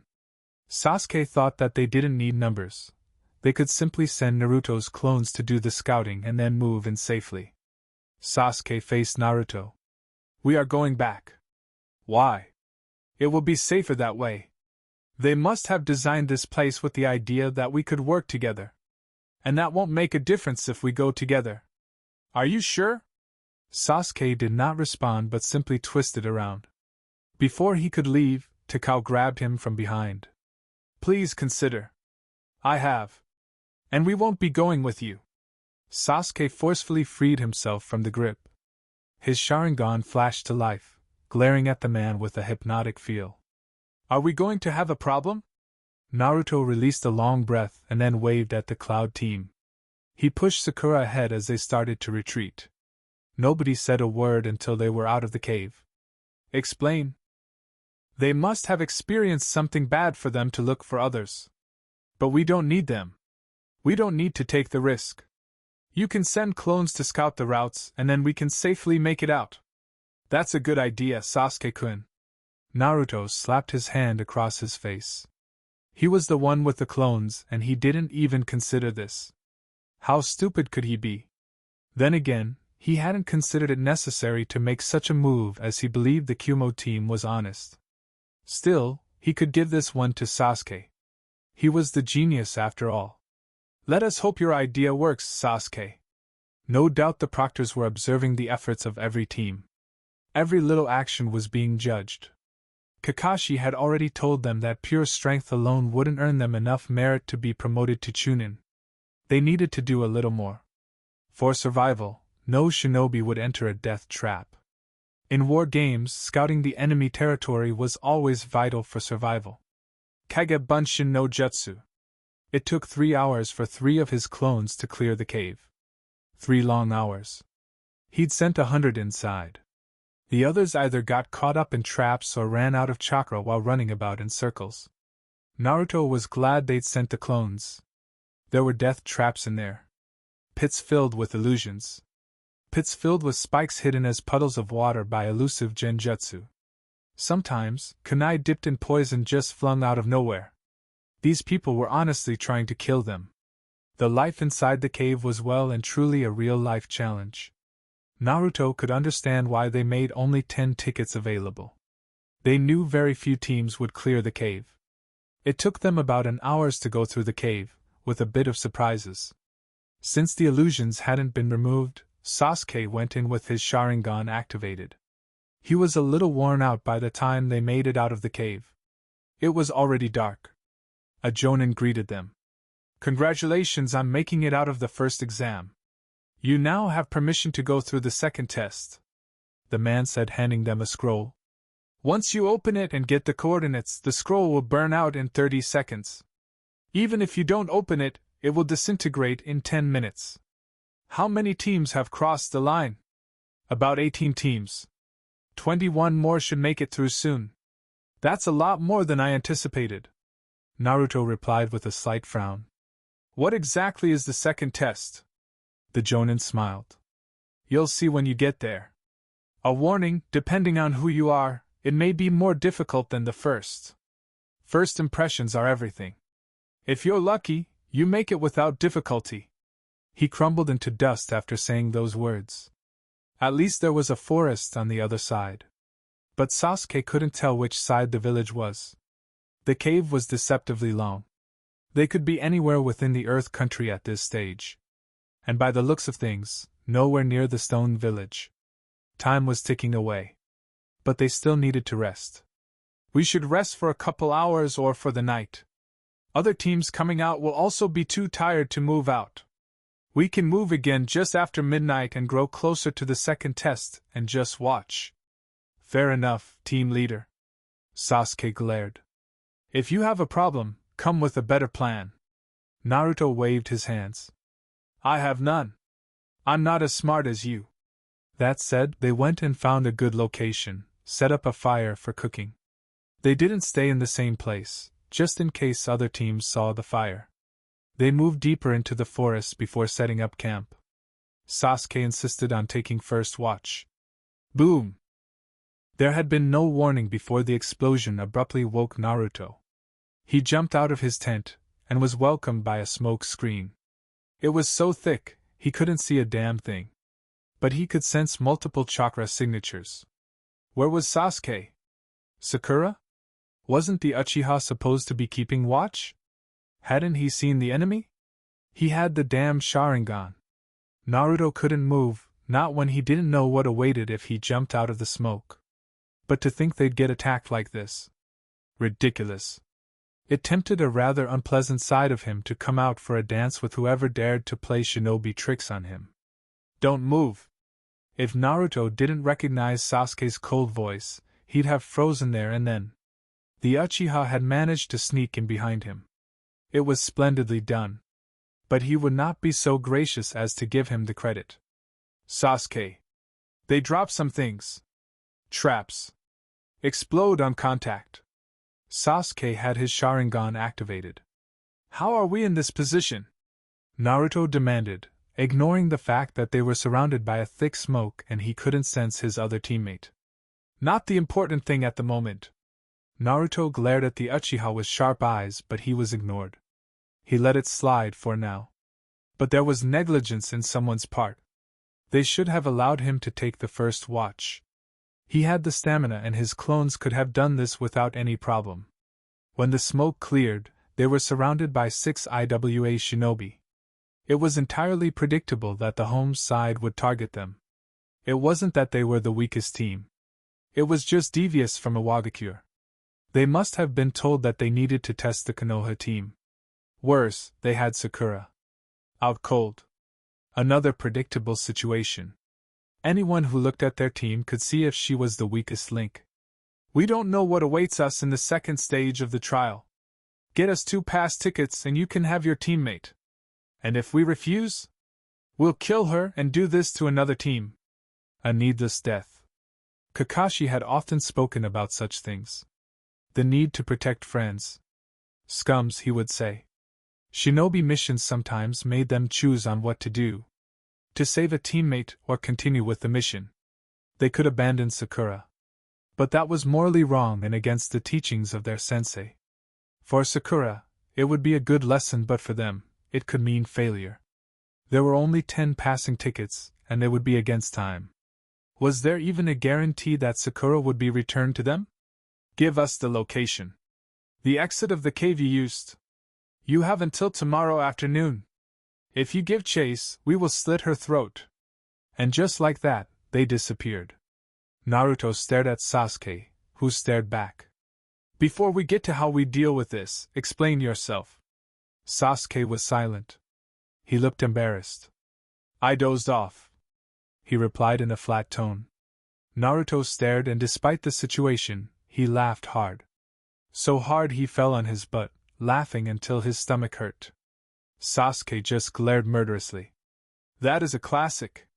The shinobi fell asleep. He stopped laughing, and then glared. I'm normally nice with you, but this was just plain negligent and a dangerous blunder. If something happens to Sakura, it is your fault. You killed her. Sasuke ignored him. We have to look for the tickets. There isn't much time left, and I'm not going to fail this exam because I fell asleep. You should have thought of it before you decided to sleep on duty. You're not helping, Sasuke replied furiously. I wonder if I should help. But Sakura is a teammate, and as much as I want you to make up for this blunder, we must do what we can for Sakura. And save her, Naruto said firmly. We have to move out now.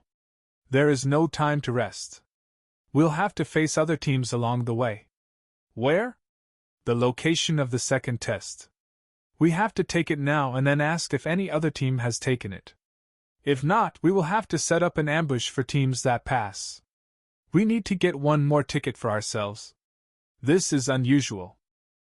It was past 3 a.m., and both Naruto and Sasuke stood in front of sleepless, armored shinobi. It had taken some search to get the exact location. They were aided a bit by the rising fire deep into the night. Sasuke was more than ready to attack the man, disregarding anything. Naruto had to hold the Uchiha from taking any reckless move. Don't be stupid, he admonished sharply. Sasuke glared. Naruto considered slapping him across the face, but as much joy as it would give him, it would just further antagonize the Uchiha. He was already high over his lapse that saw Sakura being captured. That man is way more powerful than you. We don't know what surrounds us. Your recklessness will get us killed. Besides, nobody said anything about the need to fight this man. Start thinking and stop acting beside on your goddamned emotions for Pete's sakes. It took a couple of moments, but Sasuke calmed down and deactivated his Sharingan but kept his eyes on the man. We have come to take the second test. Your teammate? Irrelevant. Nothing about the rules say we must all come along. It doesn't say the other mustn't come either. You are shinobi, you must always expect the unexpected. Right here, I can fail you for leaving a teammate behind. I make the rules for the second test. Naruto frowned. This was unexpected. He honestly didn't know how to handle this scenario. In any case, since you are who you are and appear to be strong enough, I shall pass you. Just like that? If you want to take the test, you can. But I must warn you, you may not survive it. Sasuke gritted his teeth. He felt like he was just being handed victory. But he could do nothing but accept it. There was no need to take the second exam if they didn't have to. Can we also ask for another passing ticket? They didn't say we can't ask for another. You can ask, but if I had to give it you, I would have to make you take the second test, the man said, throwing a scroll toward them. Sasuke caught it with his right hand. But in order to pass, you'd have to use that other power. To this, Naruto smiled and then thanked the man before dragging Sasuke away. What did that man mean? He was talking to you at first, and simply just passed us. Naruto was unsmiling as he sat by a tree branch. His clones were already all over the place, watching and waiting to alert him of any team that passes the second test. He is a Jinchuriki like me. It was unusual to be meeting someone like him. But IWA was just reckless to make its 2 Jinchuriki keys to the second exam. Who was going to pass their test? That was hardly his biggest concern, though. The man had certainly known he was a Jinchuriki. But whether he would inform his village was another matter. It posed a threat to his life and to his secret. If IWA found out about this, it was going to publish it, and there could be a major threat to his life. There was nothing he could do. That man was beyond his limits. If he was not, Naruto would have attacked him there and then. He would have permitted Sasuke to even take the first step. He most likely let us pass because of it. I assume the first test survival skills. The only way to pass the second test is a display of strength. And the third unspoken test is a combination of both. You use your survival skills and strength to take you back to the village because there will be teams attacking for the passing ticket. And some just for the fun of it. We could use that to our advantage. Naruto stared for a long minute before grinning. He understood what Sasuke meant. I'm also a little frustrated that we have come to this situation. We came to test ourselves and so far we haven't done so. Yeah. But I hope you just don't want to beat people just to make yourself feel good. Sasuke shot him a glare but said nothing about it. Are we going to stay here for the night? Yeah. We will strike whatever team passes. But I'm sure other hunters will be thinking like us. If we fail to get another ticket? It comes to a choice whether we abandon Sakura for the pass or give up our ticket to save her. Naruto paused, frowning deeply. I guess we must consider this because it is a possibility. Once morning draws closer, we'll be running out of time. We'll have to at least try to rescue her. They didn't look that strong. If they are in the cave, we can close them in. I'm shocked. You'd risk losing to save Sakura. It is not so much about rescuing Sakura. I just want to get a higher rank. If we abandon Sakura, Konoha won't give us a higher rank and we'll be stuck doing crappy missions. Naruto shook his head. Ever so rational with a bit of coldness. But you are right. I nonetheless care enough to consider rescuing her. But I won't deny that if I don't, and it becomes known in Konoha that I let her die, it is going to be hell. And I might get off it. Sasuke admitted bitterly. Of course. The blame will be on me. The villagers would never think evil of their precious Uchiha. Sasuke snorted with disdain. Which makes me question why you still loyally fight for the village. Naruto smiled mysteriously. That is a good question. But not up for debate. His expression turned cold. Let us relax a bit. I haven't had the best of times since my arrival in this village. I've noticed. I'm surprised you are still calm. I have to be the adult here. If I'm not calm enough for both of us, we lose Sakura and maybe more than that. I don't want to live with the idea that someone died because I couldn't control myself. Shinobi moralists love to claim there was something unnatural about killing. But Naruto thought such idealists were out of touch with reality. Humans were like the animals they ate. They were just one step short of cannibalism. They were trained killers. Shinobi weapons weren't made for the simple purpose of grazing others and fancy clashes. They were made to cut through human flesh. The questionable act was taking joy in being murderous. People like Orochimaru only saw value in their own lives. He would most likely piss on himself and beg if he ever saw certain death. But the same corrupt reptile gleefully tortured and enticed others to kill. So many more even die on his experiments' beds. And he saw no wrong in it. Naruto was having such thoughts while his right foot was on the throat of a kunoichi. She was still very much alive, just broken that even trying to resist his touch was impossible for her. He could simply increase the weight, and crush her throat, or just suffocate her. Killing someone was simple. This was a world of the strong devouring the weak. The truly animalistic rule of the wilderness. What was his role in this world? Naruto had such thoughts in this moment of time. We got ambushed again because you seem to take joy in toying with your opponents. Naruto glanced at Sasuke. The Uchiha had dispatched 2 other genin quite quickly. At this rate, the other teams were just attacking anyone they came across. Passing tickets were a rare commodity. And there was another method of passing. This was the 11th team since morning. 5 they'd attacked and the others had attacked them. Each battles ended as swiftly as it began. Weak. There was no challenge at all. Perhaps it was because they were used to fighting higher-ranked shinobi.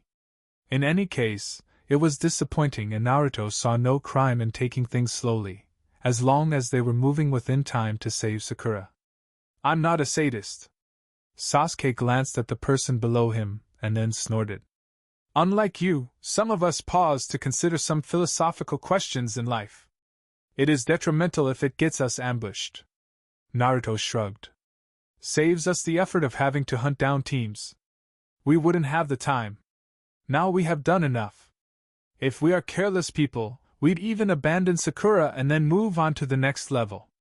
We do have to consider our actions before we face them. We don't want to do anything that might threaten the whole team. Naruto removed his foot from the kunoichi and then started walking away. He only took 3 steps before 2 genin appeared from thin air, flanking both his sides.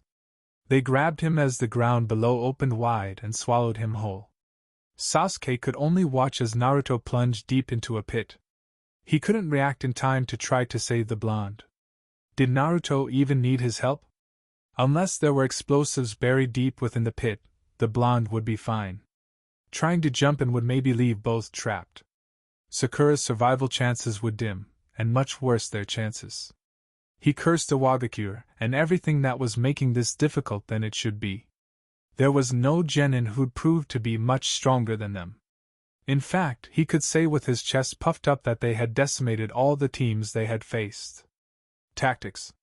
Brutal tactics that they didn't apply had now left them with just him standing. This was a lesson to be learned. Power wasn't just everything. He was still bitter about it. So much that he would even consider incinerating any genin that tried to attack him. How could inferior shinobi back him into a corner like this? If he thought things couldn't get worse, the pit suddenly closed, with Naruto swallowed deep within its belly, leaving him sweating. He marked the area by throwing a kunai to the spot. The suspects didn't waste to reveal themselves once Naruto was out of the picture. Had they been watching and realized that in terms of offensive, Naruto was most brutal? Not mention, his defensive capabilities made him invisible to the power of mere genin. Do Iwagakure shinobi have something against Konoha shinobi? Sasuke surprised himself by asking the question in a curious tone. We are simply taking out the main suspects for the final test. Besides, the leader, seemingly, grinned murderously. Taking out someone from the Leaf is extra motivation for us. The rivalry between our villages permits us to act in such a manner. Sasuke snorted. There is no rivalry between IWA and Konoha.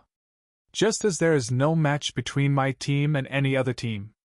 He dismissed them with a nonchalant wave of his right hand. Says someone who has lost 2 of his teammates. Sasuke nearly lost his cool, but he imagined Naruto scolding him. He spat at the thought. It was ridiculous. But true. If he acted rashly and allowed himself to be provoked, he would only worsen the situation. He didn't even know about Naruto's condition. What happened to my teammate? If they just buried him, it would be fine. If they had set up explosives beforehand, it was a deadly situation and there possibly wasn't anything he could do since he didn't know any earth jutsu.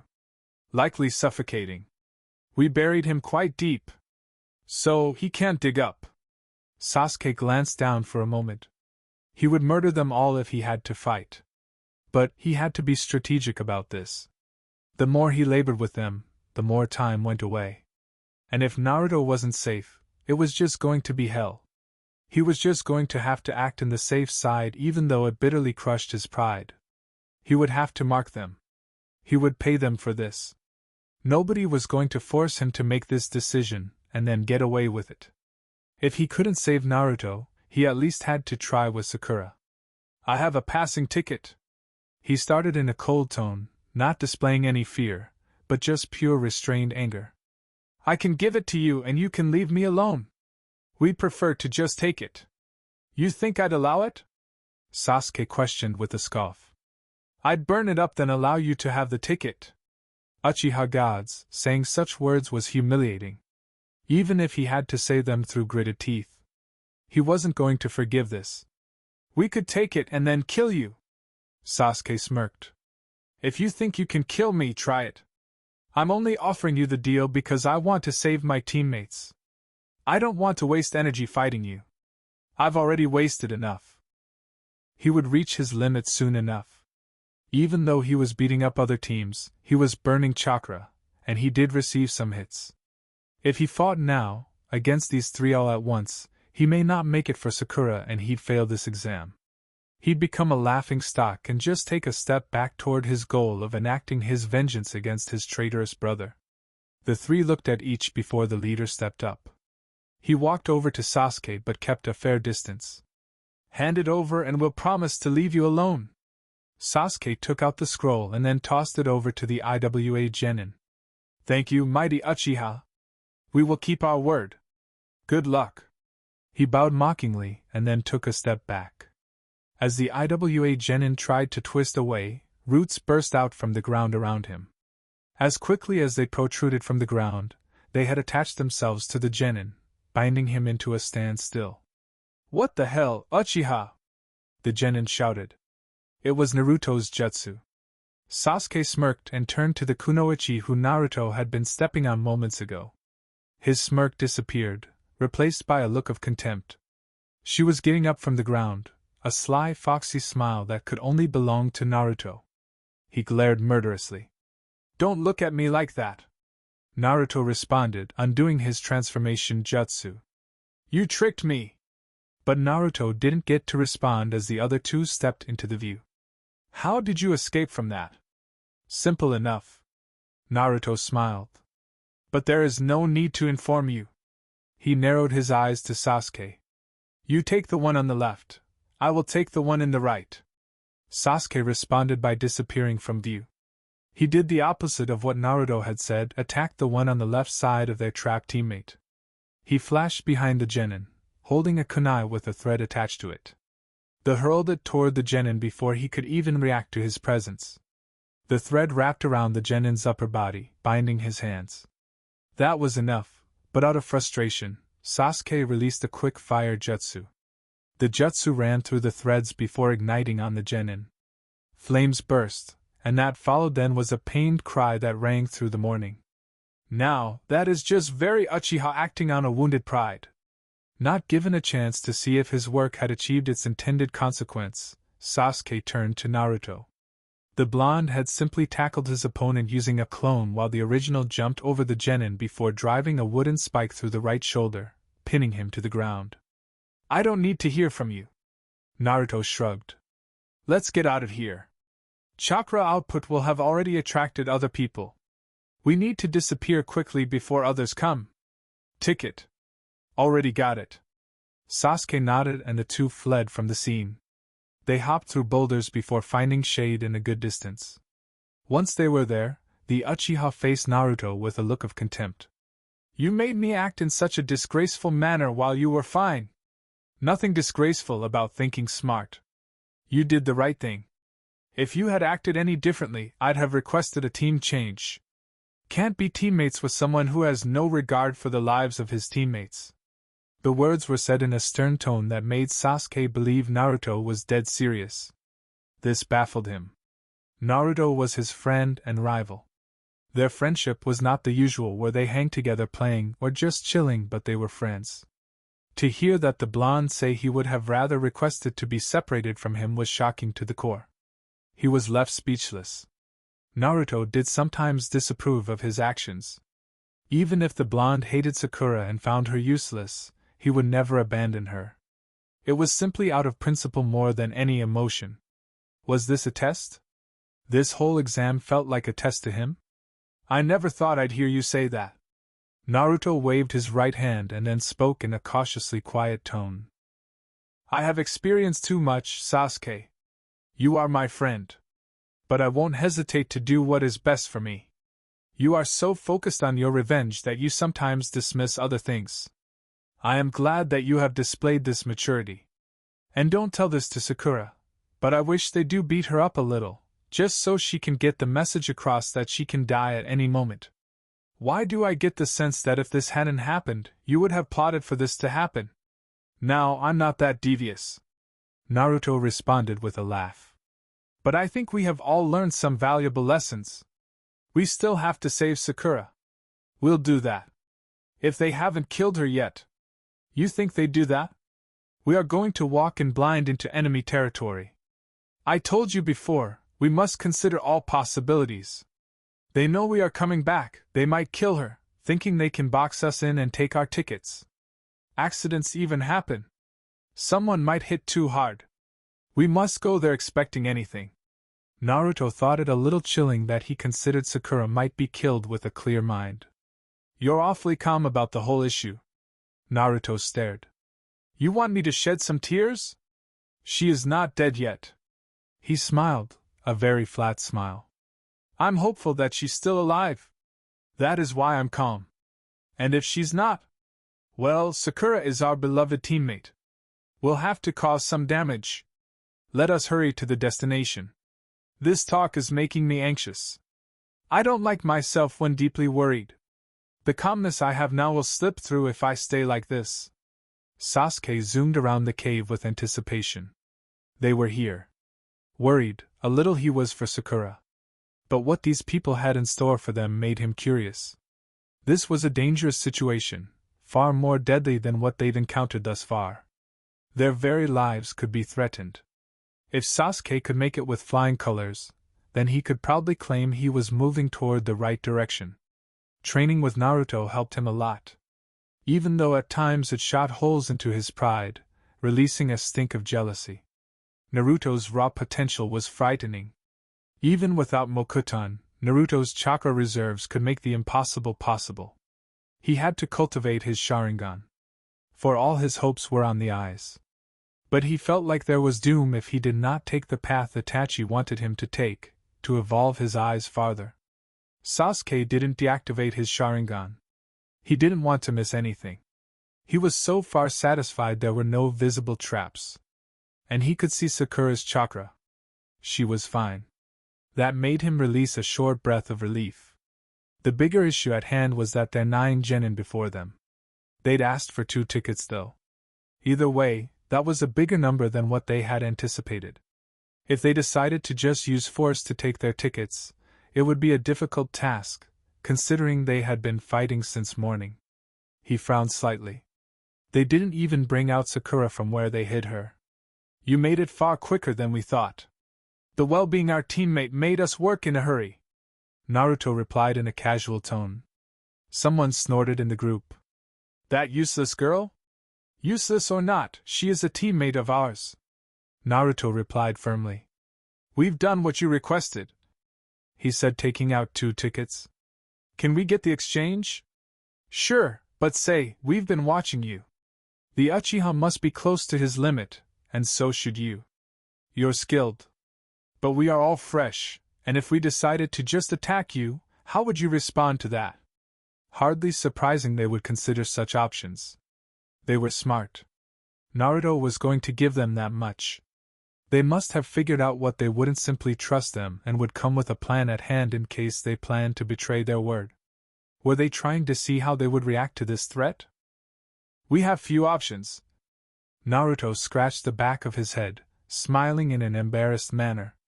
We may be able to defend ourselves, but we would most certainly not be able to defend our teammate if a fight broke out. Which is why we would like to avoid such a scenario. Then give us your ticket as well. You wouldn't want to fail like this. Surely you also get a ticket for yourselves. I thought you said you were watching us. Sasuke asked. Naruto smiled, shaking his head. Sasuke, you're not supposed to point out such things. You'll get us in trouble. Idiot! Ouch! They both heard. Are you going to give us the other ticket? One of the 9 went behind the shadows and came back with Sakura. She was unconscious, a little beaten, but alive. Naruto stared at the girl with an expressionless mask. It was dangerous being a kunoichi. He was glad that they were dealing with a bunch of genin. Who knew, had she been older, unspeakable things could have happened to her. It would have crushed her spirit. But such was the danger of being a kunoichi trapped in enemy camps. Even if we had it, we wouldn't have brought it with us. But we do not have it. We couldn't have taken such a risk. If we truly had it, and you put a knife on Sakura's throat, we would have been forced to go back and get it. But we do not, so we can only plead with you to release our teammate, and we will be on our way out of here. We have changed the rules. It would earn a promotion to get rid of an Uchiha, who would surely become a threat to a Wagakure in the near future. Naruto sighed. His eyes sharpened. Nuisance. But highly predictable. He replied in a sharp tone that caught the IWA Genin off guard. He put away the tickets and then spoke once more. I suppose you think because you outnumber us, you can do as you please. We are not pleased to be in such a situation but would have just given you the tickets and walked away. There is no more room for negotiations now. Naruto was doing hand seals while speaking. You think you are in a position to say that? Yes. I'm a little annoyed at the moment. I think I will release some chakra. Don't. We will kill her. Kill her and you won't get the tickets. I'll burn the damn tickets. After which, you'll be next. After saying that, Naruto started to release an excess amount of chakra, containing that of the Kyuubi. It was so dense and frightening that the 9 were left motionless, paralyzed by fear. Because there were many, putting them all under an illusion would prove a little difficult for Sasuke. If there were 3, they could do that without him resorting to using an imperfect jutsu he'd learned. The cave started shaking and within seconds deep forest bloom emerged from the ground. The dense forest, not so mass, but big enough to completely cover the entire ground. Some roots even burst into the roof of the cave. The IWA Genin panicked as they ran for cover, but there was nowhere to go. Fortunately for them, the forest didn't do anything hazardous upon emerging from the ground. However, the movement had caused them to be separated. And by the time they'd settled, they were all in different positions, their majority advantage gone. Hand her over. Sasuke glared to the Genin who was holding Sakura. When the Genin hesitated, his Sharingan spun hypnotically and the Genin dropped Sakura before jumping up. Sasuke caught her and then flashed away. He found Naruto sitting at the foot of the forest he had created, eyes closed. He glared. I've never seen you do this before. Learned it recently. The flowers are supposed to release highly flammable substance, and a quick fire jutsu ignites everything. But I can't seem to get it right. Naruto frowned deeply. In any case, this is enough. He held a single hand seal. Hundreds of clones appeared in a huge cloud of smoke. We should go before this place explodes and then cave in. Sasuke just nodded and then started dashing toward the exit while holding Sakura as gentle as he could. I don't know if you're doing it purposefully, but if Sakura wakes up and sees you holding her like that, she is going to flame red like Hinata. Sasuke glanced at Sakura and then frowned. He was indeed holding her bridal style and at this point, would knock her out if she stirred. He didn't want her waking up like this, and he would not even take the blame of having been the one to carry her out of the cave. If you tell her, I'm going to kill you. Naruto laughed, and then snapped his finger. Behind them, there were explosions, the cave shaking, and chunks of earth caving in, dust chasing after them as they headed for the exit. It went rather smoothly than I anticipated. We had concrete plans, Sasuke replied. They had played various scenarios. Even if they had not tried to go back on their word, they would have made an attempt to attack them. The first plan was on giving up the scrolls, but planting explosive tags on them. Once they were in possession of Sakura, they would have set them off. Another was having Naruto go in there alone, have a clone transform into a ticket, then plot a surprise attack. Yeah, a good test nonetheless. And if this doesn't make Sakura serious, nothing ever will. They were already out of the cave. Sasuke placed Sakura down and then took a breather, and then looked back at the entrance of the cave. He glanced back at Naruto. The blonde was surely making some inroads with getting a handle on his Mokuton. It was more than what he displayed in that snow mission. It was making him nervous. He needed to do more. And more. He needed his Sharingan to evolve farther. He couldn't afford to be behind Naruto. His pride couldn't allow it. Wake her up, will you? Sasuke hit Sakura on her forehead, causing her to shoot up in pain. Before she could fully grasp what was happening, she immediately crawled back, taking a defensive position, while a frightful look on her face. Now that is just sad. Sasuke found himself nodding in agreement as he stared at Sakura's pitiful state. Sakura recognized Naruto's voice. Her pounding heart slowly stalled, her eyes sat on him. She fell on her knees, relieved. Never in her life had she ever been so happy to see him. She cried. Never had she ever thought she would admit that she was grateful to have him as her teammate. Despite everything, he was the one who made her stand firm in that she would be rescued and the torture would stop. But even then, considering how she had treated him, she did think, maybe he would say it was better if she wasn't around. She was no good after all. If Naruto was around, then Sasuke was there as well. She glanced at him, and smiled happily, wiping out her tears. She felt like she was home already. She was glad that he too was around to save her. To rescue her. There is nothing to say. We are just happy you're alive, Sakura. We'd worried. We haven't been able to rest because we worried for your safety. We can't afford to stay here. Others may have heard the sound of the explosion. We need to move away and head back to the village. Sasuke was quick to add. Have your clones secured a clear route for us? Yeah. Naruto created a clone to carry Sakura. The moment she was on his back, she mumbled a thank you, before drifting back to unconsciousness. Must have been rough with her. I noticed. Sasuke replied sharply. But nothing too bad. It is just flesh wounds. Such incidents leave mental scars.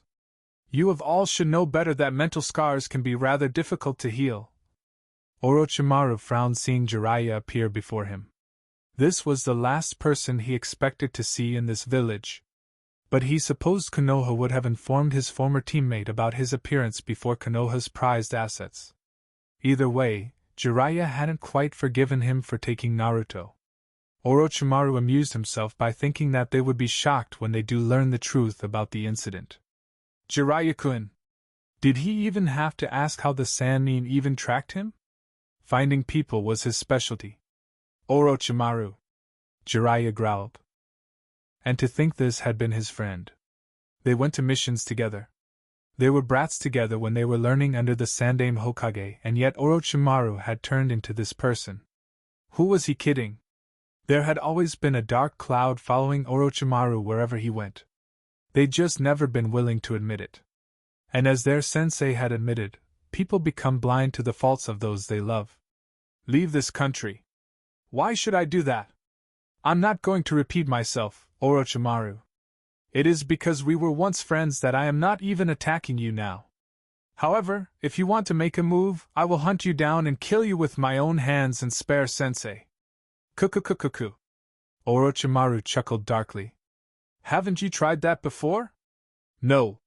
The Toad Sage replied in a cold tone. I've never actually tried to kill you despite the deeds you've done. Things are different now. You crossed the line. And your days are numbered now. Orochimaru narrowed his eyes. What is that supposed to mean? Exactly what I said. Jiraiya replied with a sad smile. You would have become a great asset for Konoha. Only if you had morals. Orochimaru's wasn't so much as concerned about Jiraiya's last words but the warning. When the man said something like that, you had to take it seriously. He was conscious that his life was a little easier because Konoha made no effort to hunt him down. But if Konoha sent people like Jiraiya after him, it became a life of running and he wouldn't have the time to conduct his experiments. Was Konoha going to be taking measures against him? He laughed. Who in Konoha could even defeat him? The village didn't have the shinobi of such caliber. Not to mention, the third was old. The Uchiha were dead and he had an army of his own. What was he going to do about this? If Konoha was making move against him, then Orochimaru had to respond in kind. He'd already thought of plotting to take down the Leaf anyone. It wasn't an impossible task. Kakashi smiled, happy that his students were back safe. One of the proctors was with him, and had filled him in on the happenings of the exam. He was pleased. But if the proctor didn't admire his skill, he wouldn't have even said anything. He would have been anxiously tossing and turning. Worried. His students were capable, but they were still kids.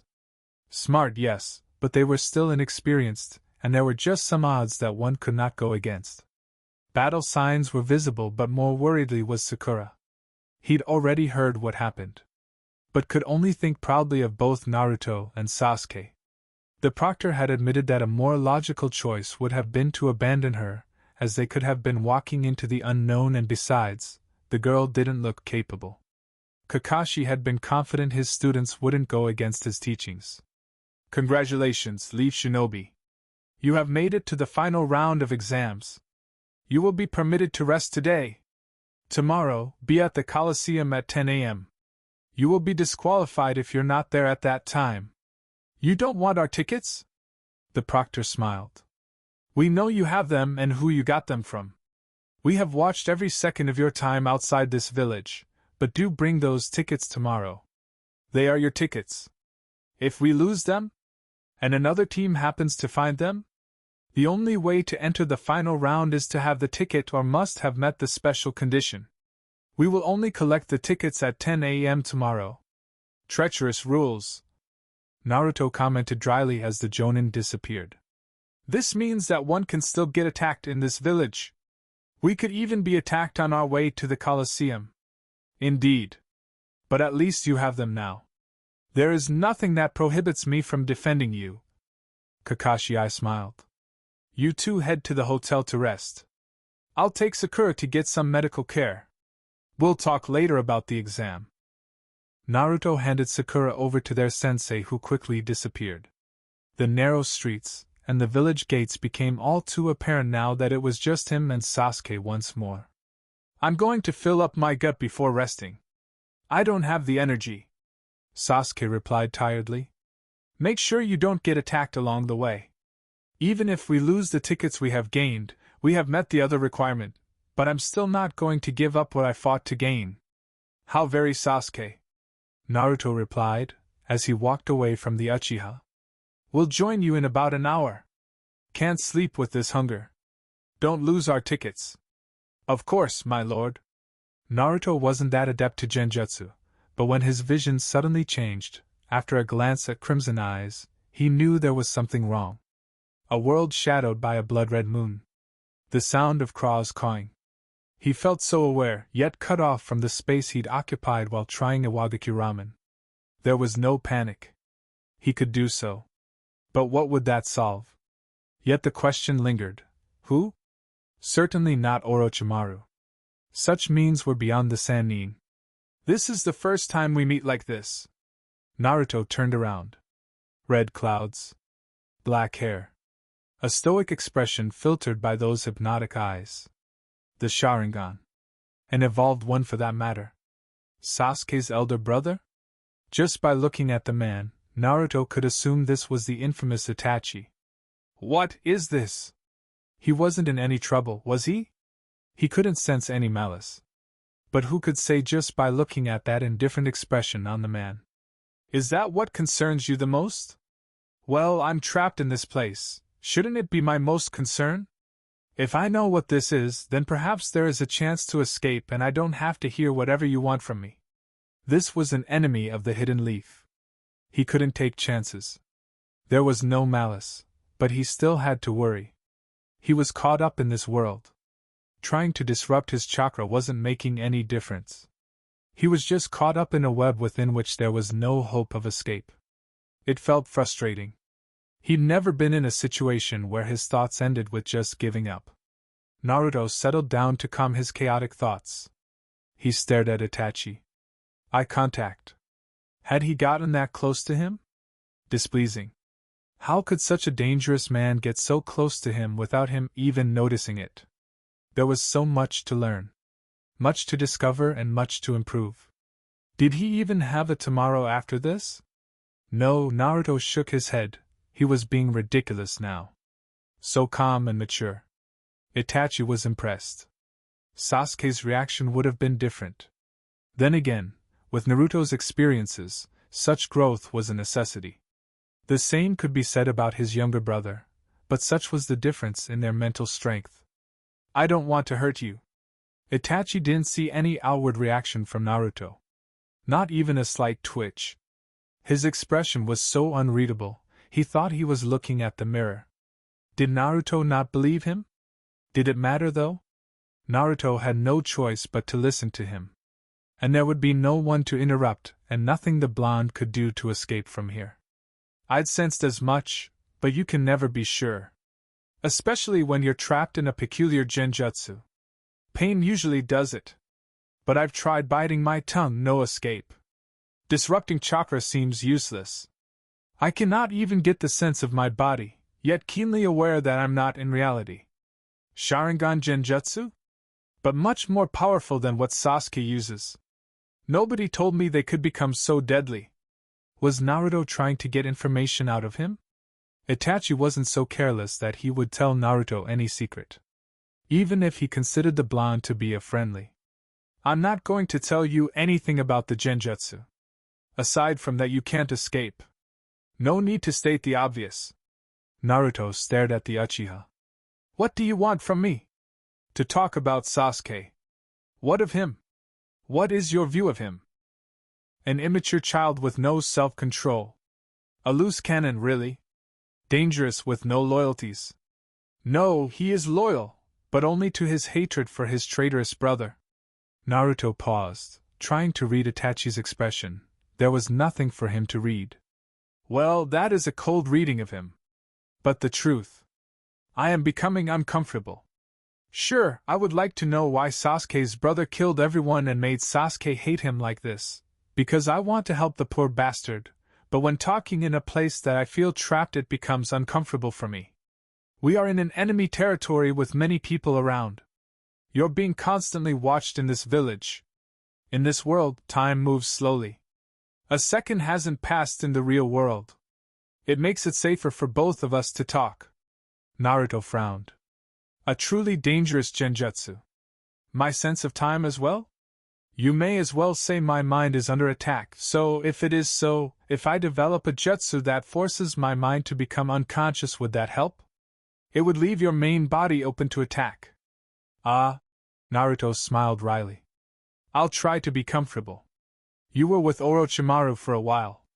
I know he performed various experiments on you and Konoha is aware of some of it. But my question is, do you know what he did to you? You have so far displayed only the use of Mokuton.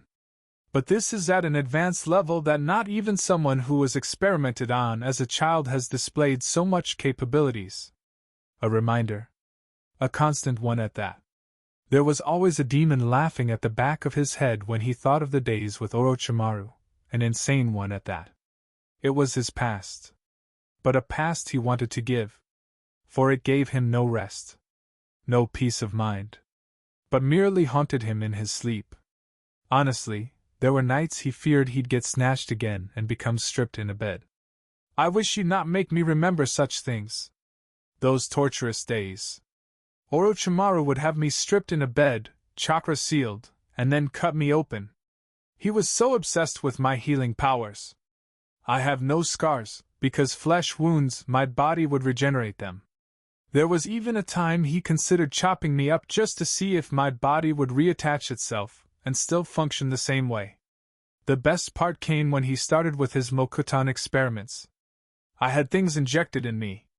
I was once put in a liquid cube, but naked, and my whole body at war with foreign elements. My body started to deform. I was slowly morphing into a tree. There were leaves. It wasn't until later that Kabuto suggested that this was happening because my chakra was sealed. So, my body couldn't dominate the Hashirama cells. I tried to flee before. Removing the seals meant I could do it. What did Orochimaru do? He promised me that if I didn't try to escape, he'd tell me about my parents. Raw emotion. Itachi gathered as much. Well, anyway, that's not what you asked, is it? To answer your question, I don't know. He and Kabuto sprouted about the Sage of Six Paths. About the Sharingan. There were talks of him taking over the body of an Uchiha. But that apparently ended up in failure. He adores the Sharingan. No, obsessed with it. He is obsessed with its ability to enable him to learn all things. He understands that an implanted one has limits. But if he could get his hands on it, he'd do it. He is apparently trying to find a way if he can genetically build an Uchiha. It is all for his grand plan to become all-powerful and, of course, immortal. He viewed me as a perfect subject. Because my body could take whatever he was dishing out. He paused, smiled a little. Mokuton has nothing to do with Orochimaru. It is an ability of all my own. I show such promise because of this. The experiments just gave me another layer upon which to build. Itachi was silent. This was concerning. Had Orochimaru succeeded? But he was mostly still going to go after Sasuke. Did Naruto even know about his parents? Either way, Orochimaru had to be stopped. No doubt, these experiments were going to be made on himself once he was sure things could be perfected. And that was worrying. There was always something fishy with the Sannin. For now, what bothered Itachi was his interest in Sasuke. If Naruto hadn't been taken away from the Sannin by Konoha, there was the possibility that the blonde could have become Orochimaru's host. You know about Orochimaru's ability? You said he spoke about taking over someone. I don't know anything about it. And I'm not entirely interested in knowing. What Naruto wanted to know was a sure method to kill Sannin. He could make it his lifelong mission. Hell, he would even go against the leaf in order to shred Orochimaru to pieces. Nothing more would offer him the peace of heart. If Orochimaru manages to get Sasuke to follow him, what would you do? Naruto was silent. Not entirely impossible, he said to himself in a flat tone. Actually, this is one of my worries with regard to Sasuke. My growth in his obsession with power has the possibility of leading him astray. For power, Sasuke will do anything. But if Sasuke leaves the leaf and joins Orochimaru, it would be difficult for me to look at him. My personal thoughts are irrelevant in this matter anyhow. I can only do what the village instructs. Say Sasuke were to turn against the leaf. Sasuke is capable of anything. Naruto paused. You speak as if you know your brother well enough, as if you've been watching him. But for what reason? You're the one who drove him to this. Why do you ask such actions? No, on whose interests do you act? In Itachi's view, Naruto would do what needed to be done. He cared for Sasuke. But he seemed aware of his younger brother's state of mind. A ruthless friend? But a good one. He got what he needed. Yet some part of him was a little sad that Naruto seemed like he'd abandoned Sasuke. But perhaps the lines only blurred if he joined Orochimaru. The hatred toward the Sannin seemed pure. A good thing? No. But it wasn't the reason Itachi had come to this village. We will talk again. Itachi's cold tone was like an echo. His body exploded into a murder of crows. And suddenly, Naruto was staring into his steaming noodles. Chopsticks at hand. It indeed seemed like a second had passed. He dropped the chopsticks. He couldn't help it. He closed his eyes and searched for a bit. There was nothing. He couldn't sense the Uchiha. Eye contact. That was what happened. The Uchiha had to have been close enough if he worked in the same way as Sasuke. Or maybe not. Either way, Naruto wasn't about to go around searching for a criminal. He wasn't about to talk about it either. There were many things he didn't talk about. This wouldn't be first nor the last. And so, he continued eating his ramen in peace. A moonless night. Whispers below the streets. Lights flickering to illuminate the night. A cool breeze danced within the atmosphere. Whether Konoha or stone, night was night. The world continued to cycle, adding more days to their years. Another experience. Good or bad, the day always brought each. No one with the power to predict or dish out only good fortune. At nights like this, they could all stare into the darkness and reflect on the hours before. The words spoken. The decisions taken. And suspicions suspected. Some did not. What was done was done. Life was like that. For the many indifferent. Beside him, in the rooftop, Sasuke lay. Those hateful eyes in a staring contest with the darkness above. Who would win was a good debate. The pit of darkness within the Uchiha seemed to be without a bottom. Perhaps he could even swallow the endless darkness above. Naruto glanced away, closed his eyes, and focused on his ears. His smell. Different sounds. But mostly humans. He could sense some spikes of chakra. The shinobi moving around. The stillness that was forced upon by the night. Hunters like Orochimaru pounced on such times when the prey was at rest. Footsteps on the mud roof. You didn't hear the sound, but felt the slight tremors of the movement with each step. This weight. Without even looking, Naruto could tell it was his sensei. His eyes did not open. Everything fine with Sakura? Kakashi glanced between his students. Tomorrow was the big day. The finals. He was proud of his students. They'd made it.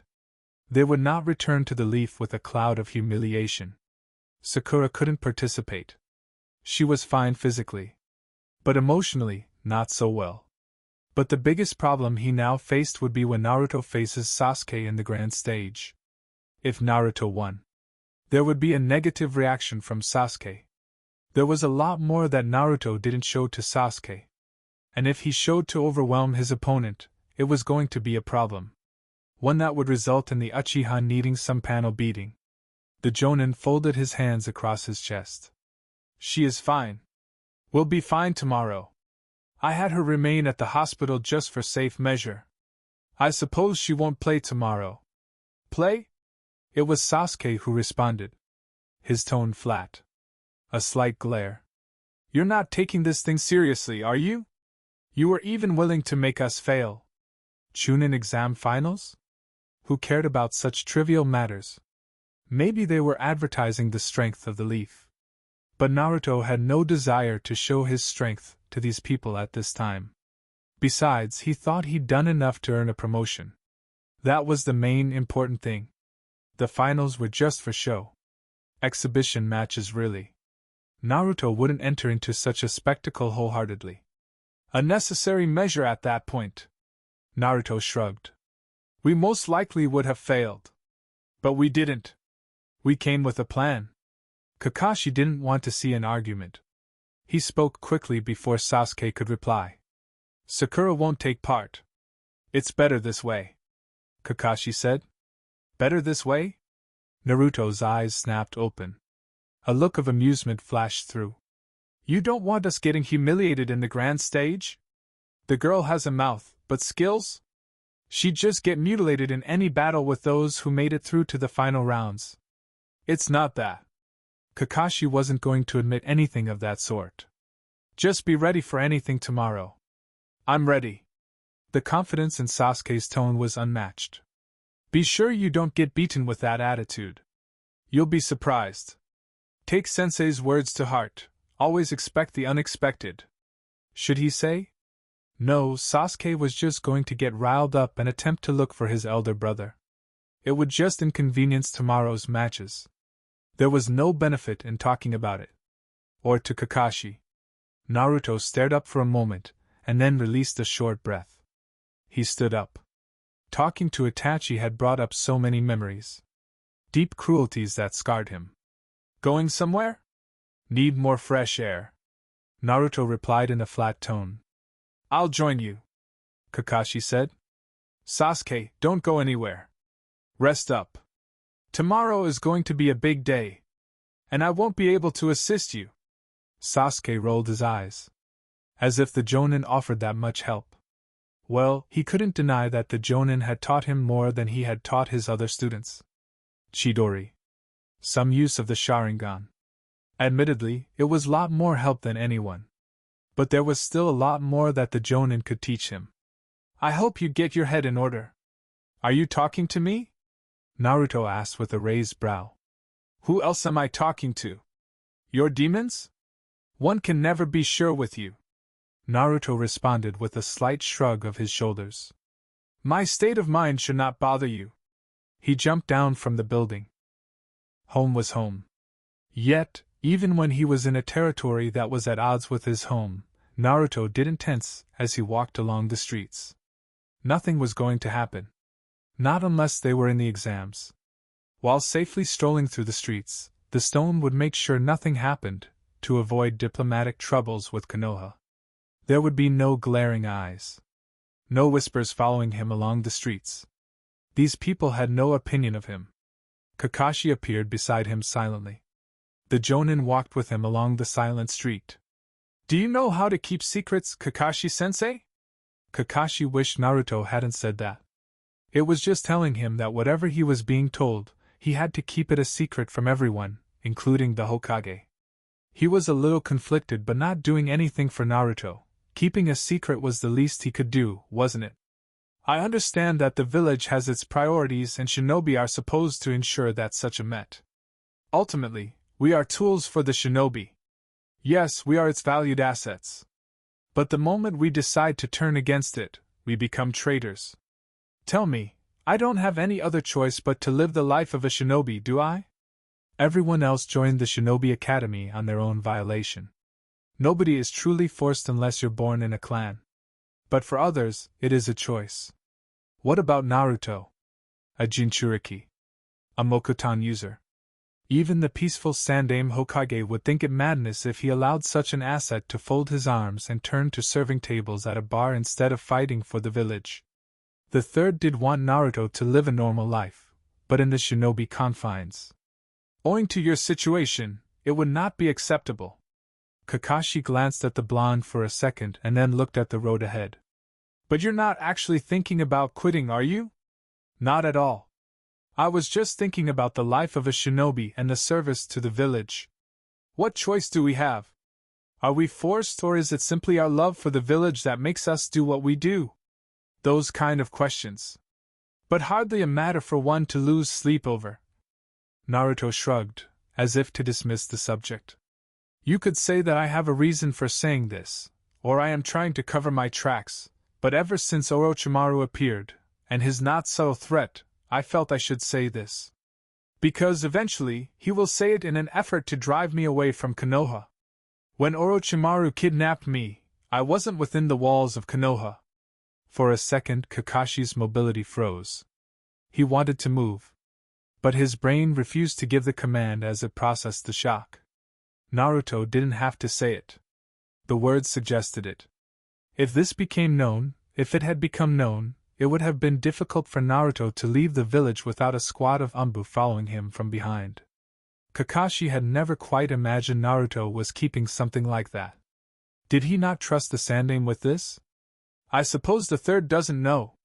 He feels he doesn't need to tell me things I should know. I also feel he doesn't need to know. Why do I get the feeling you know the things the Sandaime isn't telling you? Naruto smiled. Now that is curious. But who knows? I don't think you plan on leaving Konoha. What you said doesn't change anything. How old were you when it happened? You were just a little child. You had no one to talk to and the entire village was against you.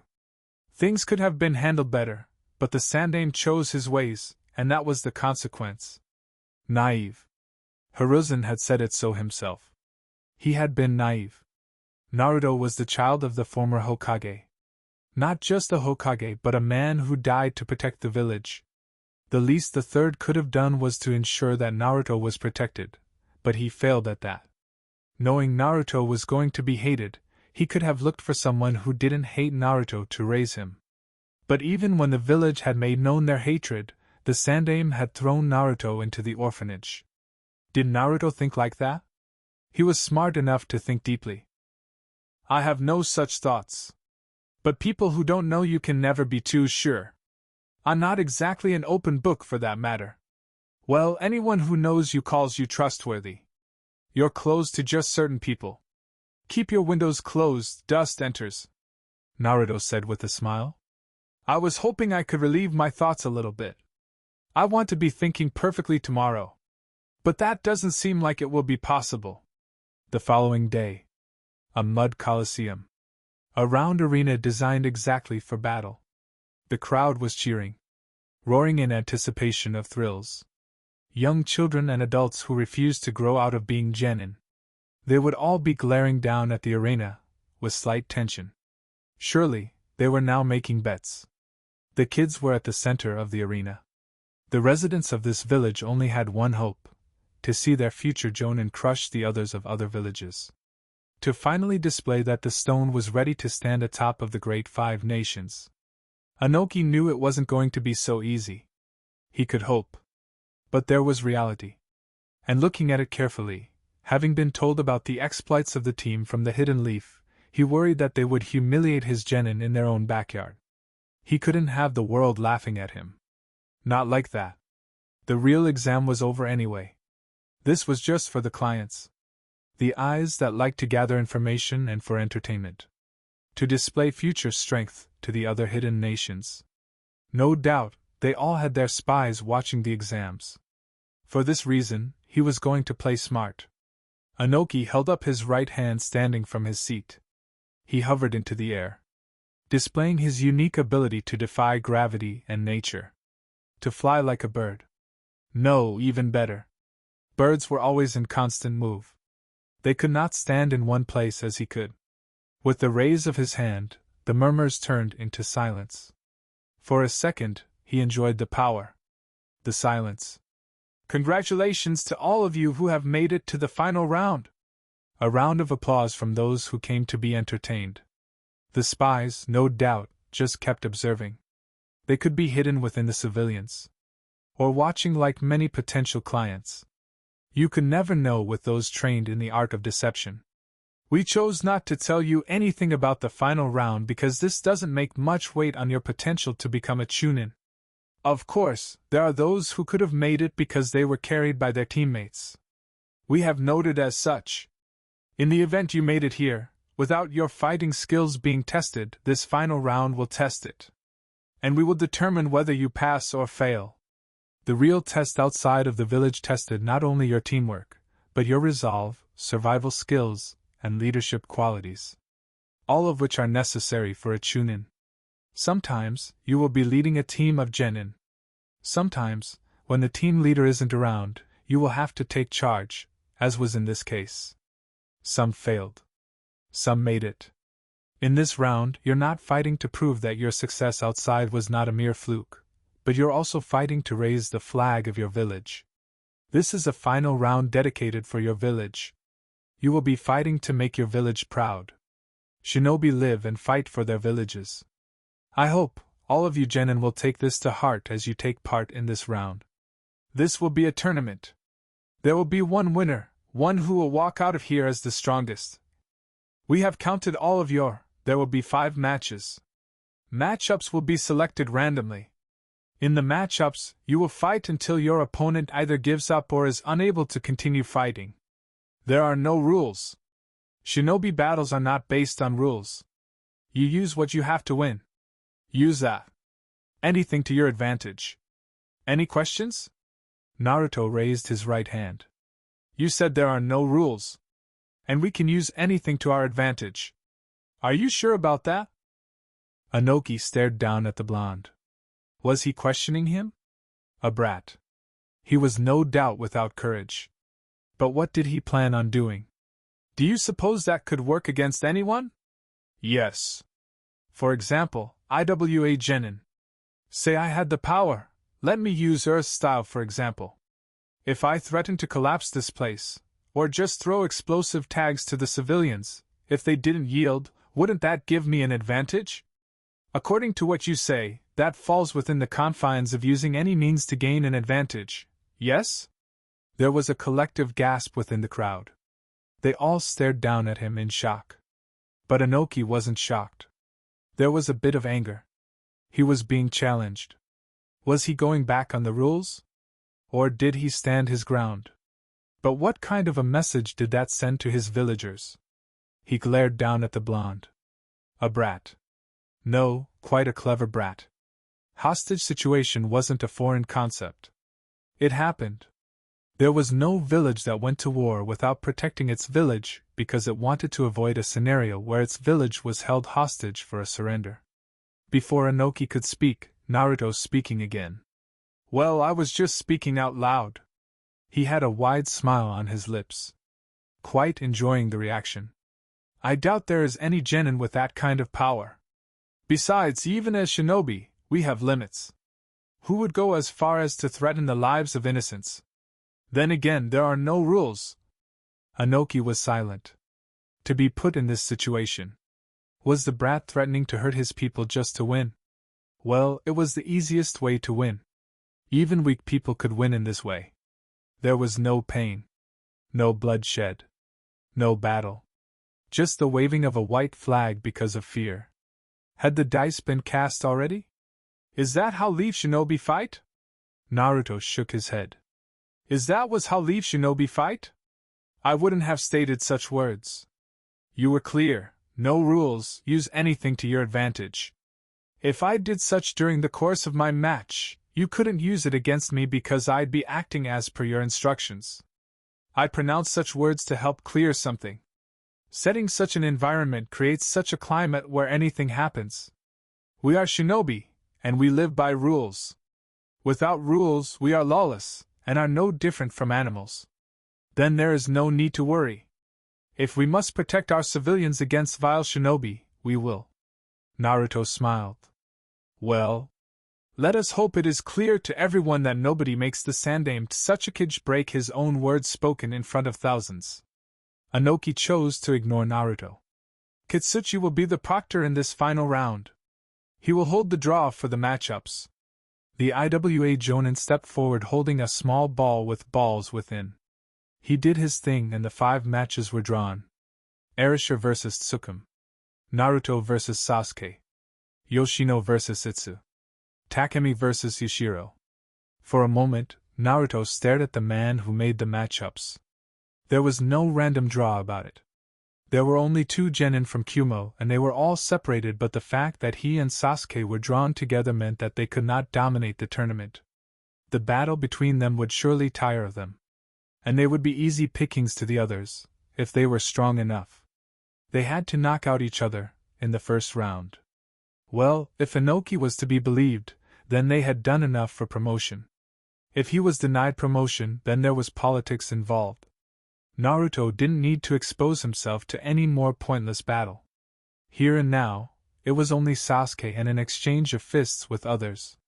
Fight for Konoha at this point? Naruto could do it. He turned to his teammate. I guess that is it. I've run my race. You can have some fun. Sasuke glared. What is that supposed to mean? I'm waving the white flag. You win. You're going to run away from battle, just like that. I didn't take you for a coward. Naruto laughed. Your attempt to entice me into battle is pathetic. You should know better. But like always, the bigger picture is not visible to you. I won't spoon-feed you. You can just enjoy being the best in the tournament. Bring glory to the hidden leaf. He waved his right hand, walking away from the arena. Even from outside, one could feel the roars. The genin were truly at it. Fighting their best fights. For the pride of their villages. To best the others. Naruto didn't even look back, hands inside his pockets, strolling through the streets.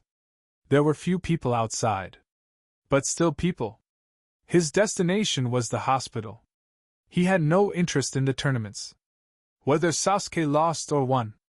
For him, it was irrelevant. Naruto. He glanced behind, seeing Kakashi rush toward him. A clone? The Jonin couldn't have left the arena.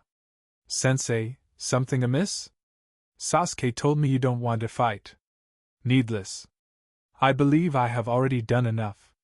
Besides, if I fight in the finals, I'll do something ridiculous. No holding back. On the other side, I'd rather not crush Sasuke's fragile pride. Kabuto is within this village. Better not do anything to tempt the devil. Forget about Kabuto. He already knew about that. But there was the finality in how Naruto spoke about crushing Sasuke's pride that bothered him. You think you can crush him? Not beat him? Naruto smiled, the kind of smile that made one feel uncomfortable. I've been sparring with him for a while. I know his limits. The full extent of his Sharingan abilities. If I was a little stupid, he'd outsmart me in battle. The Sharingan is rather useful in battle. Being able to predict movements. He may be faster, but does not have quite the firepower to break me. Even if I lack skill, I have overwhelming strength. But that is still not quite it. I know all of Sasuke's weak points, how he fights and thinks. I've observed him long enough. In this grand stage where I'm seriously fighting, I would simply break him down, little by little. The carelessness in which Naruto those words would have made Kakashi worry if he didn't know him well enough. You didn't amuse the Tsuchikage, and now you leave his tournament. I'm sure he isn't going to be impressed. Don't provoke any more troubles. The Jonin disappeared in a puff of smoke. Though a winner, Sasuke didn't quite feel like it. Without defeating Naruto, he could never be at ease. Sure, he'd battled some tough opponents, it was still not enough. Nobody had pushed him in the way Naruto pushes him. The day he would thoroughly defeat Naruto, Sasuke could finally say he was getting there in his dream to be strong enough to kill Itachi. While he would never admit it loudly, he knew he was nowhere near the strength needed. He couldn't even hurt his sensei. What was next for him? The method of unlocking the Mangekyo Sharingan was dreadful. But he didn't need to move in the same way as Itachi. He could do things on his own. For a winner, someone is brooding a little too much, Naruto commented dryly. The team was heading toward the Tsuchikage Tower, their bags behind him, ready to depart the stone after a successful tour of the village. Sasuke tossed a sharp glare toward Naruto. It's not satisfying since you ran away from battle. Didn't wish to humiliate you in front of people. Naruto replied in a dismissive tone.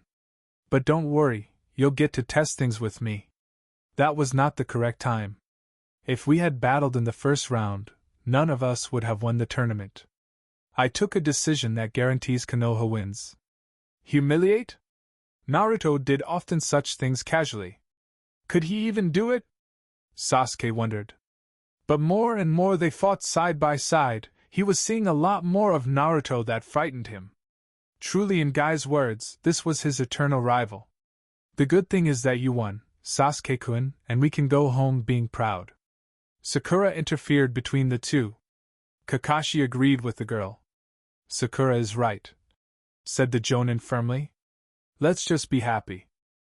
And that concludes part 2 of this story. Thank you for spending your time here at Ichiraku Ramen and listening all the way to the end. Your support helps keep these stories alive and allows the shinobi world to continue through new adventures and alternate timelines. If you enjoyed Naruto Corrupted, don't forget to like the video, subscribe to the channel, and turn on notifications so you don't miss future stories. Once again, full credit goes to the Omnipresent Sage, the original writer of this story. If you would like to read the original version, you can find the link to the story in the description below. Let me know in the comments what story you would like to hear next. Until the next time, stay safe, and I'll see you again at Ichiraku Ramen.